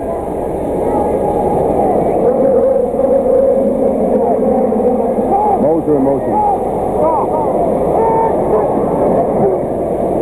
And Dillon going to throw, and the ball was deflected. Ball was deflected upfield. It was intended for Verdun, but it's deflected by a linebacker dropping off. Looked like Steve Hammond from where I was, and Dillon goes out, and they'll have to kick the ball away. All game was all Houston, and then they yanked Jim Kelly, put him on one series in the second half. Once Todd Fowler got his 1,000 yards, they took him out, and the ball game has slowed in terms of Houston dominance. Reggie Sandilands is the man beat, not Samlin. Look out, he gets the ball away. Sandilands takes it to 15, gets away from one man, and then Hawkins will drive him out of bounds. Andy Hawkins at the 25-yard line. And it'll be first and 10. Now, here's how they're going to play, as we said. New Jersey gets Philadelphia, and Tampa Bay gets Birmingham on Saturday. And then Michigan and Los Angeles. I should say the winners advance on to play on July the 7th for their Saturday games. On Sunday, Michigan, Los Angeles, and Arizona's here in Houston. And they're going to play the following Sunday on the 8th of July. And then 2 weeks from Sunday, on the 15th, they go ahead and play the big one down in Tampa. Everybody's guessing who's going to make it and who's going to win it. There is Reed, and Reed's not going to get too far. They'll keep the clock running. Jim, we got to thank, not only we thank the PR people, there's Jack Pardee, the coaching staff, Pepper Rodgers, all the coaches throughout the United States Football League. And the one thing that they have done so much for us this year is the cooperation. We have had meetings at ESPN with the coaches the day before the game with the home team and the day of the game with the visiting team. They have given us so much cooperation. They are responsible for some of the pictures that we see because they help us offensively and defensively. And now, that ball gets deflected away. Intended for Sandilands as it was. And very quickly it is third down. Well, I know that a lot of people say, yes, we know. We're enjoying the game, so you don't have to thank everybody. Well, we feel as though we have to. And thus far, we've not thanked one huge group. And I'll put them all together. We just call them the technicians, without whom nothing works. You don't see the picture. You don't hear us. The technicians everywhere. Thank you. It is third down and 7. 17 seconds left in the third quarter of this final regular season game of the USFL. 31-0 Houston.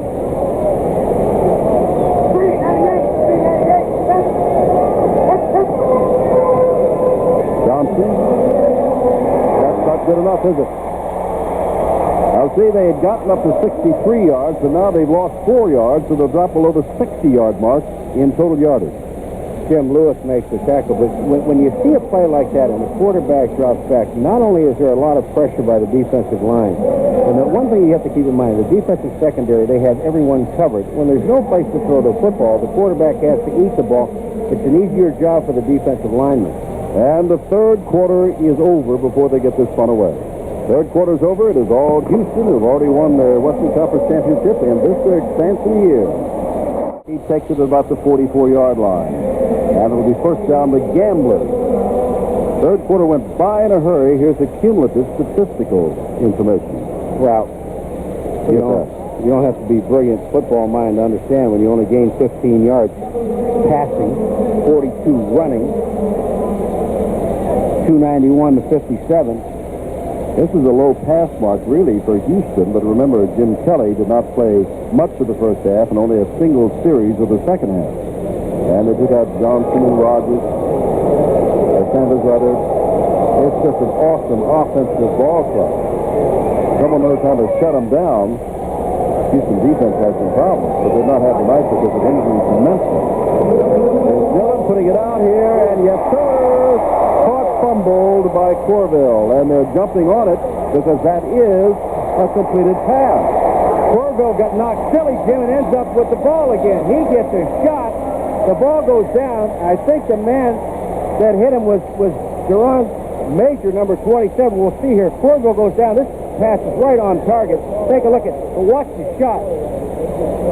Is that Major right there, 27? Yes, sir. Yes, it is. Now, watch what happens. Corville's actually, here comes the ball. He really doesn't have any idea where he is right now. The ball's going to get knocked back. And Bussy, number 8, the ball goes back to Corville. He said, hey, look at this. There it is again. And the ball is at the 24-yard line. Completed pass, fumble, recovery. McGee wide to the right.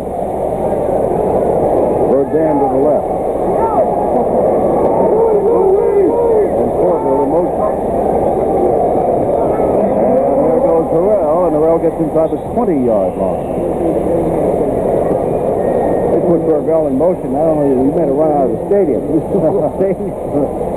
That lasted. You know, it's got to be frustrating for the defensive backs. You know, you've got, first of all, you start with Sanders and Richard Johnson and McNeil and Moses. Now all of a sudden, Jim, you come back and you got some more little people running around out there.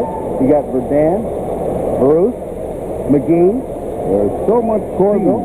There's so much speed in those outside receivers, and they only have outside receivers, no tight ends. As Dillon, crossing pattern intended for Moser, but threw it behind him. I think that's an excellent point, Jim. They carry 8 receivers on the team. 8 wide receivers, basically. Even though Richard Johnson wears the 22, but they're all little people, and they run all day long. Here they come, off the line. There's Moser there. Oh. And when the defensive backs can grab you by one hand and not let you fall down, that's Vic Minor. You know they're not very big. Well, Greg Moses is the biggest. He's 6 feet tall. He's the biggest. Then you got 1, 2, 3, 5'8", 1, 2 is 5'9". There's Dillon looking across the middle again, unable to hold on to the ball as Mark Farouk. And he took a shot or two in there, didn't he? And now it is 4th down. And Tony Fritz, I am sure, is coming out and will try to get his numbers again on his quest to take the league lead in scoring. So here comes 3 more, perhaps. And as you can see, he's 5 for 8 in this distance. This will be a 37-yard attempt.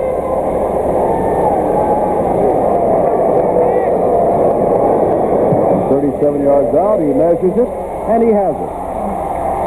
Tony Fritz, 37 yards out. Makes it 34-0. Houston was proud of Philadelphia, number 6.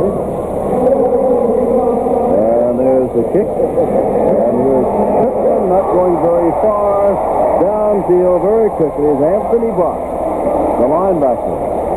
And things just get worse for the battered Memphis Showboats. Jack Pardee can enjoy this, but then once this is over, his old mentor George Allen comes to town to play here in the Astrodome with the Arizona Wranglers next Sunday.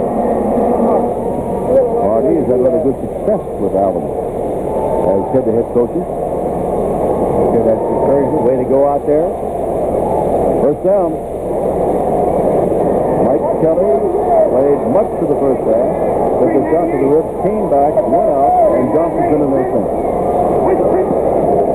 That's Allen Reed, and Reed gets out near the 20-yard line, and that is about all, as he was put down there by Ricky Young, reserve middle linebacker. Well, this is a good-looking play that they run. They haven't had that much success with it tonight, but it is a good-looking run. I know they had some success with it at Birmingham. What Johnson does is he rolls to his left, but he throws the ball back to Reed, who runs behind him into the hole. And what that does, if the linebackers are keying quarterback, that takes them out of the middle. It could open it up. I may give you one of the biggest challenges of this season, which tonight is in its final game. Shoot it at. All right, second down and 8 after this. That is Shirk in motion. Johnson back to throw, and it's taken by Derek Crawford. And Crawford, and they're going to call out a late hit. Call out a late hit on Lee Wilson. All right, I'll give you your big challenge. We still have to pick the men and MVP, the $1,000 to the men and company, to the College or University's choice of the men and MVP. With the way things have been spread around tonight, think about that. We don't have that long. Well, we've got almost a full quarter to go. Memphis Showboat Dreamboat. They got a standing ovation from the visiting crowd, from the home crowd, from a visiting cheerleader. And I think most of them went to Memphis State, so that might be a good idea. Yeah. Personal foul, unnecessary roughness, number 28. First down. Moves the ball across the 40-yard line, just across the 41.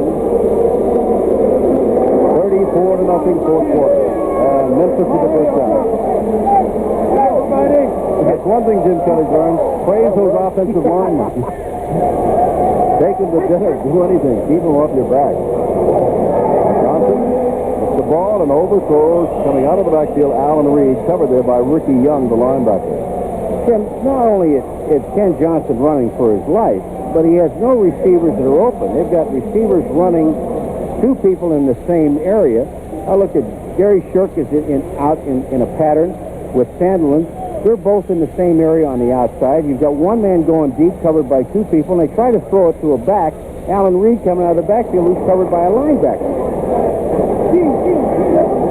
They send Cormac Carney, who's caught one ball tonight, wide to the left, Crawford to the right.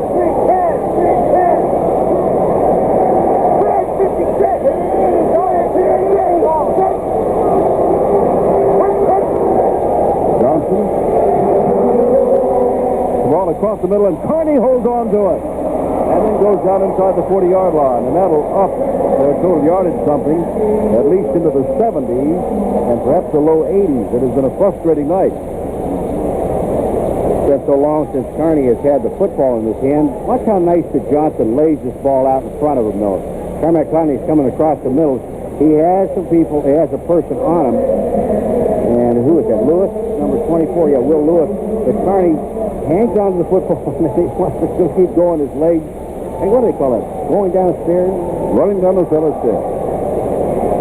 First down from a 37-yard line. And here's Reed showing some speed till he runs into a brick wall. Hosea Taylor puts him down at the 35. A word about Pepper Rodgers. I reported a week or so ago, Paul, from Memphis that the Washington Post had a big story, and I'm sure the folks in Memphis know it, that Pepper Rodgers is operating on a handshake, and there's been some conjecture whether or not he will come back next year. But it was nice to see a man that I did not know lived in Memphis write a story to the paper about him saying he's done a great coaching job, should be coach of the year. Tommy Protro, former professional coach and coach at UCLA. And his Rams coach. Second down. And 8 to go. He gets the ball up, but for whom? No one, except maybe the sideline cameraman over there. And it is third down and 8. Nearest man, too, is Gary Shirk, but the ball was well out of bounds. No, I didn't know that Tommy Protro, not only did he do a nice thing to Pepper, but had moved back to Memphis, Tennessee. They're all 140 pounds of it. All that speed.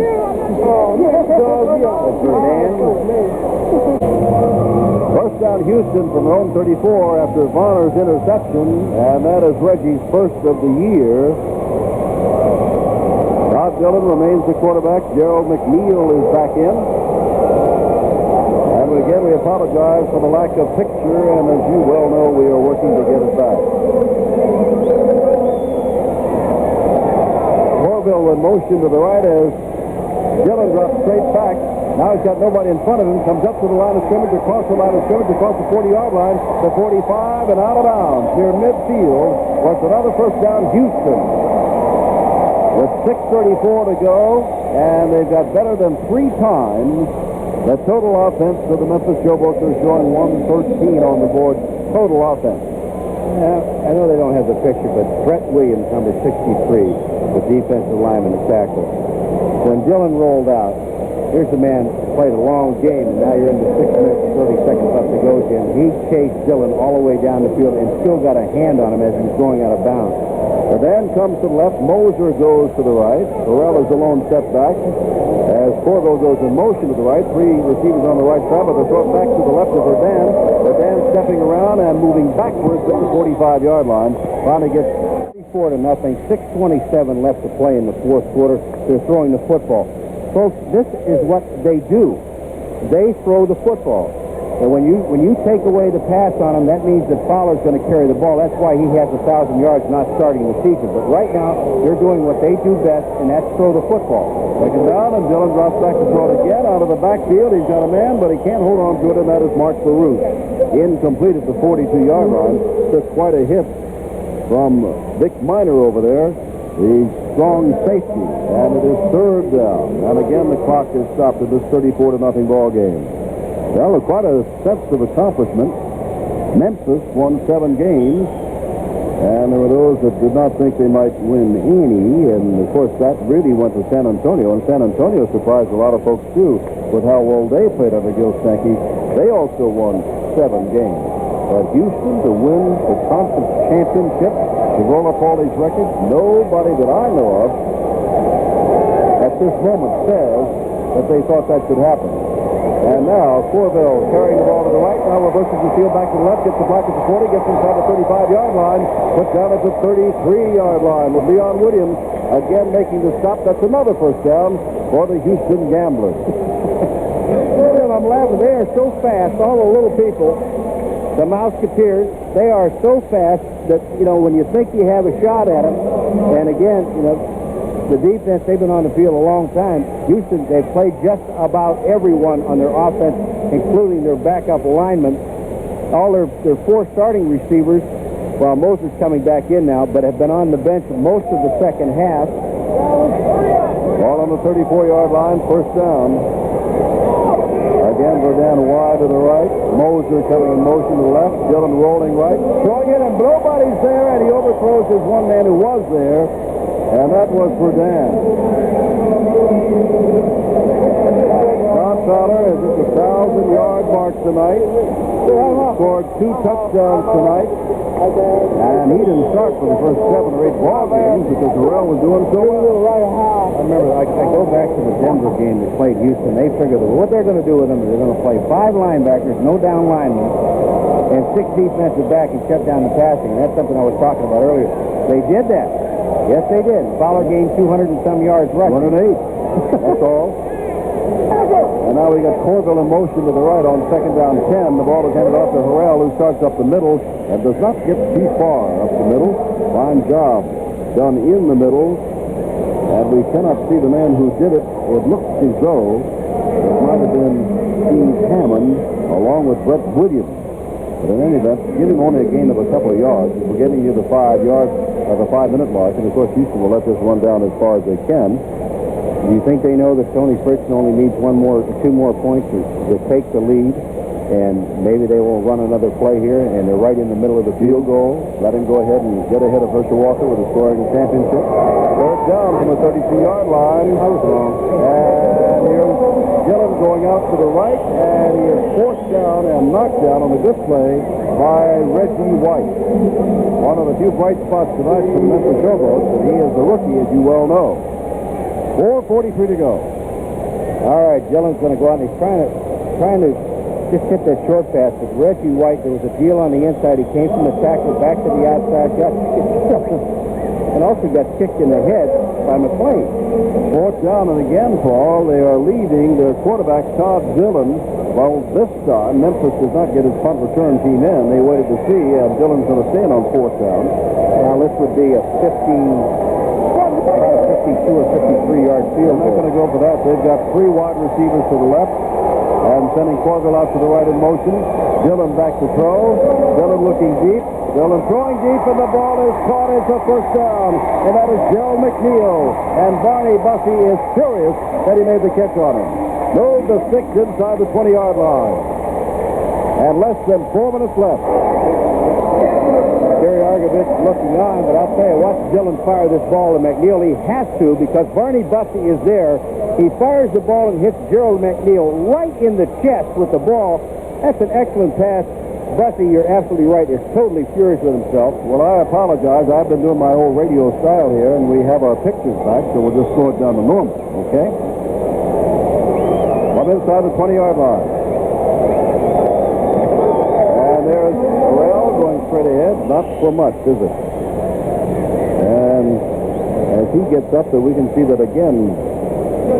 Brett Williams is in on the tackle, and Jimmy Walker and Mike Whittington. 34-0 and an awesome display. And I say that because the Gamblers are almost at the 400-yard mark in offense. About 20 yards to go. They're not playing Jim Kelly most of the time. The defense is so tired. Look at the guys. They are just beat. They've been out there an awful long That's time. Reggie White down on one knee playing that defensive tackle. Now they brought him off the line. They'll run a stunt again. And here's Harrell straight up the middle, and Harrell gets down to about the 10-yard line and may have the first down, although I think they're going to mark it at the 11, which will make it third down and short. Jim Kelly along the sideline. He threw another touchdown pass tonight. He got him up 17-0 in a hurry. That's Mouse Davis, the offensive coordinator. 2.5 minutes to go. And I think you know that Memphis is going to wind up this season with a record of 7-11. Whereas Houston is going to be 13-5, winners of the Western Conference, and nearly every offensive record in the book for passing and catching the ball in the history of professional football. There's Dillon, who's out there, and he throws it beyond his intended receiver, and that is for Dan again, taking a dive inside the 10-yard line. And here comes the 4th, and here comes 23. Here comes 23. And this will take us, he had the scoring lead right here, and will take us right down to the 2-minute warning. Tony Fritz has got to make a little bit of pressure on him here, but Tony's been around for 13 years in the NFL and USFL, should be ready for this. It should nudge him ahead, if he makes it, of everybody, and this is the last game, and he's never missed at this distance, so it's right, isn't it? 29 yards to take the scoring lead.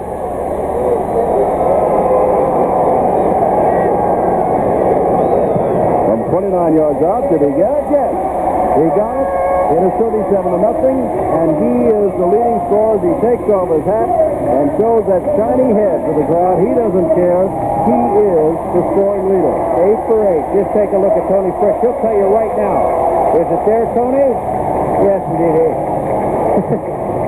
How about that? Everything has happened. Coming up, roses for the Houston Gamblers tonight. That we have selected him as our minute MVP, and he said, you got to be kidding. But he did score 2 touchdowns, leading up to the quick 24-0 lead early in the second quarter, and he got enough yardage to go over the 1,000-yard mark. Of course, he could have gone with Johnson setting a record, or Sanders with a rookie record, or Kelly with his 44th touchdown pass, or whatever, or the defense, the entire defense, which is shutting out Memphis. But we gave it a Cobb College. Memphis working on trying to avoid being the first team to be shut out. The pass is complete to Allen Reed, and Reed gets out across the 20-yard line. And in the last 2 minutes, that stopped the clock with 1:44 to go while they moved to 6. So as everybody's talking about the offense and what it has done, the defense is going to go into that locker room and say, hey, we did a pretty fair job ourselves. And we've got an injured player down there. And we'll take time out. It looks like Brock is down. And why is it I'm back? Bill Moore. A week ago tonight, there was a faulty truck lurch with a slipped clutch, and he fell off, and the camera fell on top of him, and that's why he's got a T-shirt that says I'm back. And the fans know what happened, and they like that. Here's Johnson throwing to Allen Reed, and Reed gets across the 30-yard line and across the 35 to about the 40-yard line, and they'll stop the clock again, and that defense is beginning to give a little bit. Still a long way to go, but what a matter of pride it is for the Houston defense to shut them out, or, for that matter, the Memphis offense operating as they are in a 37-0 game, to put something together, if only in the last minute and a half. In Memphis, they're going back into the huddle, even though the clock stops on a first down. They're going into the huddle and using up all the time. There's Johnson. Puts it out here, and that's almost intercepted, but both men were out of bounds. Including Alvin Reed, the defending receiver, and Lee Wilson, the defender on the play. Well, I got to be honest with you, this is not what Pepper Rodgers expected, even though he is quick to point out that Walter Lewis is not here, and he lost Mike Kelly, did not put him back in. Glenn Ford, his top tailback, is not here, and he wasn't going with his full arsenal. But then again, who has stopped Houston this year? Jack Hardy's team has had a great team here offensively and on the scoreboard. And now on a foot race down the sidelines, and that ball is caught. That's Sandlin at the 18-yard line, and with 1:07 to go, maybe the Showboats will get on the scoreboard and deny Gamblers at least. Watch where Ken Johnson throws this ball. Now downfield, it's right there. Sandlin catches the football. Bonner tries to come over and help out. Mike Dunn, number 33, is the defensive back that's back there, but Sandlin, that ball was put right on target. Ball is at the 18-yard line. They've taken timeout with 1:07 to go, and the Showboats hope to score at least once in this ball game. Houston? I'll check with you long after next week and see whether or not you're right. If you had to pick one team for the champion, who would you pick? I'm supposed to get mad at me, all the other teams, but I'm going to pick Birmingham. Okay. Here's Johnson. Memphis trying to score. Now he's going to put it out there for no one, as he's being pursued back there. On a good job, Johnson got rid of the ball, as leveling on him was Joe Bach, an offensive center who is playing some defense. If the numbers out there are correct. 59 seconds to go. Now Davis. He still has to go and help this team, and there's some around here saying, we're not going to let Mouse get away. All these rumors about him going to Denver someplace else. We're going to make it worthwhile to stay here. Well, we'll find out as time goes on. Great position to be in, Albert, and he deserves it with what he's done with his offense. That's his offense that's out there. And Johnson being pursued again. And puts the ball up, and right in the middle of everywhere is Mickey Fitzgerald, and he is going to be wrestled down at the 8-yard line with 48 seconds to go. And now they've got 185 yards before that run, so that should get them close to the 200-yard mark and make them look respectable in the yardage game. Time is called. Gamblers have almost 400 yards. But remember, this drive began back on the 10-yard line, so much of the yardage is taking place in the last 2 minutes, moving from the 10-yard line down inside the 10-yard line of Houston. Well, I guess if you're talking about this season, you start out with the defending champions. Michigan, pretty good start. Big disappointment in recent weeks in Michigan. You start out with offense. You got to talk about the Houston Gamblers. Talk about the best defense, at least in the rating system in the league this year. No surprise, George Allen. Talk about new men in the league. How about Jim Kelly? How about Steve Young? Talk about old veterans coming in the league and what they've done. How about Joe Cribb? How about Chip Stout? I think the biggest difference in the USFL from 1 year, the first year to the second year now, has been the quarterbacks, the young quarterbacks that came in the league, and some of the veterans that came over. You know, Chip Stout did not look very good at the beginning of the season. Came on to be the number 2 rated quarterback. Chuck Buchanan had a great year. When you look at Kelly and Young and some of the other players around the league, the quarterbacking has improved so very, very much. And remember, it's only 2 years in the league. We're not making excuses, but we're just saying one thing. Imagine how good the football will be next year. Well, you can't say that they'll go back because they've made great strides forward, and I'm just anxious to see how far forward they go. Remember, we have just signed a new contract for 3 more years to bring you to USFL on ESPN. So we'll be able to watch its progress and which direction it takes. Up the middle, but nowhere to go. Close to the touchdown goes little Allen Reed.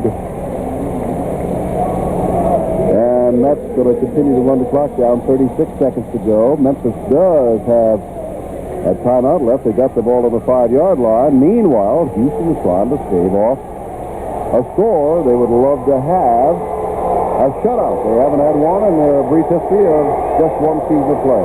There's Johnson back. Johnson looking. Johnson putting it in the end zone and beyond the outstretched arms of Anthony Jordan. And 13 seconds to go and third down. And look at this. Kiki Diallo's coming back in. Easton's coming back in. They are putting the top people back in as Tony Fish says, I got the scoring lead. Nobody can take that away from me. But Houston is going to put some of his top men in there because they don't want Memphis to score. But they still have Joe Bach, who is an offensive center playing defensive end, and he's got to be a throw first. There's Joe, and you picture number 52. He almost got to Ken Johnson a couple of plays ago. He's teeing off from the outside. He likes that position where now you don't have to hold. They have to hold you. Third down and 5 to go. Crawford the man in motion. Memphis still trying. Johnson looking. Johnson in trouble. And down he goes. He's in the grass. That takes it back to the 14-yard line. And that is Mr. Bach. The offensive man who on our depth chart is not listed on defense at all, but rather as a third-string center. And he's playing defensive end. They're going to kick a field goal here just to get on the board. Get on the board and prevent Houston from getting the shutout, apparently. We watch that defensive line and linebackers come. Now, do you think they're going to kick the field goal, or do you think they're going to do something other than that? They want the sure three just so they can say they were not shut out in the final game? To give yourself something for next year to say, hey, we can't score on them, even if it's in the latter part of the game, Jim. 6 seconds to go. It's a big thing to go home and say, hey, we didn't score a point in the game. 28-yard field goal attempt by Alan Duncan. Fans are on their feet. They don't want him to score it.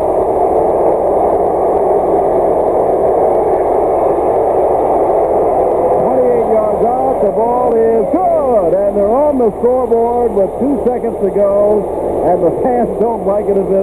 Houston is denied their shutout, but remember, Memphis down 37-0, took this ball at their own 10-yard line and drove it all the way to the 5-yard line before they kicked the 28-yard field goal. And we're just 2 seconds away from saying that's it for ESPN and the USFL in its second year. Almost like approaching New Year's Day, isn't it? The ball is still up for grabs, and out of bounds is the half, and the game are over. Houston has won at 37-0, all kinds of records. Cozzano 2 touchdowns, and he got the 1,000 yards. He's on an MVP. Well, this team is awesome, and when you take out your number one quarterback, all 4 of your number one or first team receivers, it's awesome.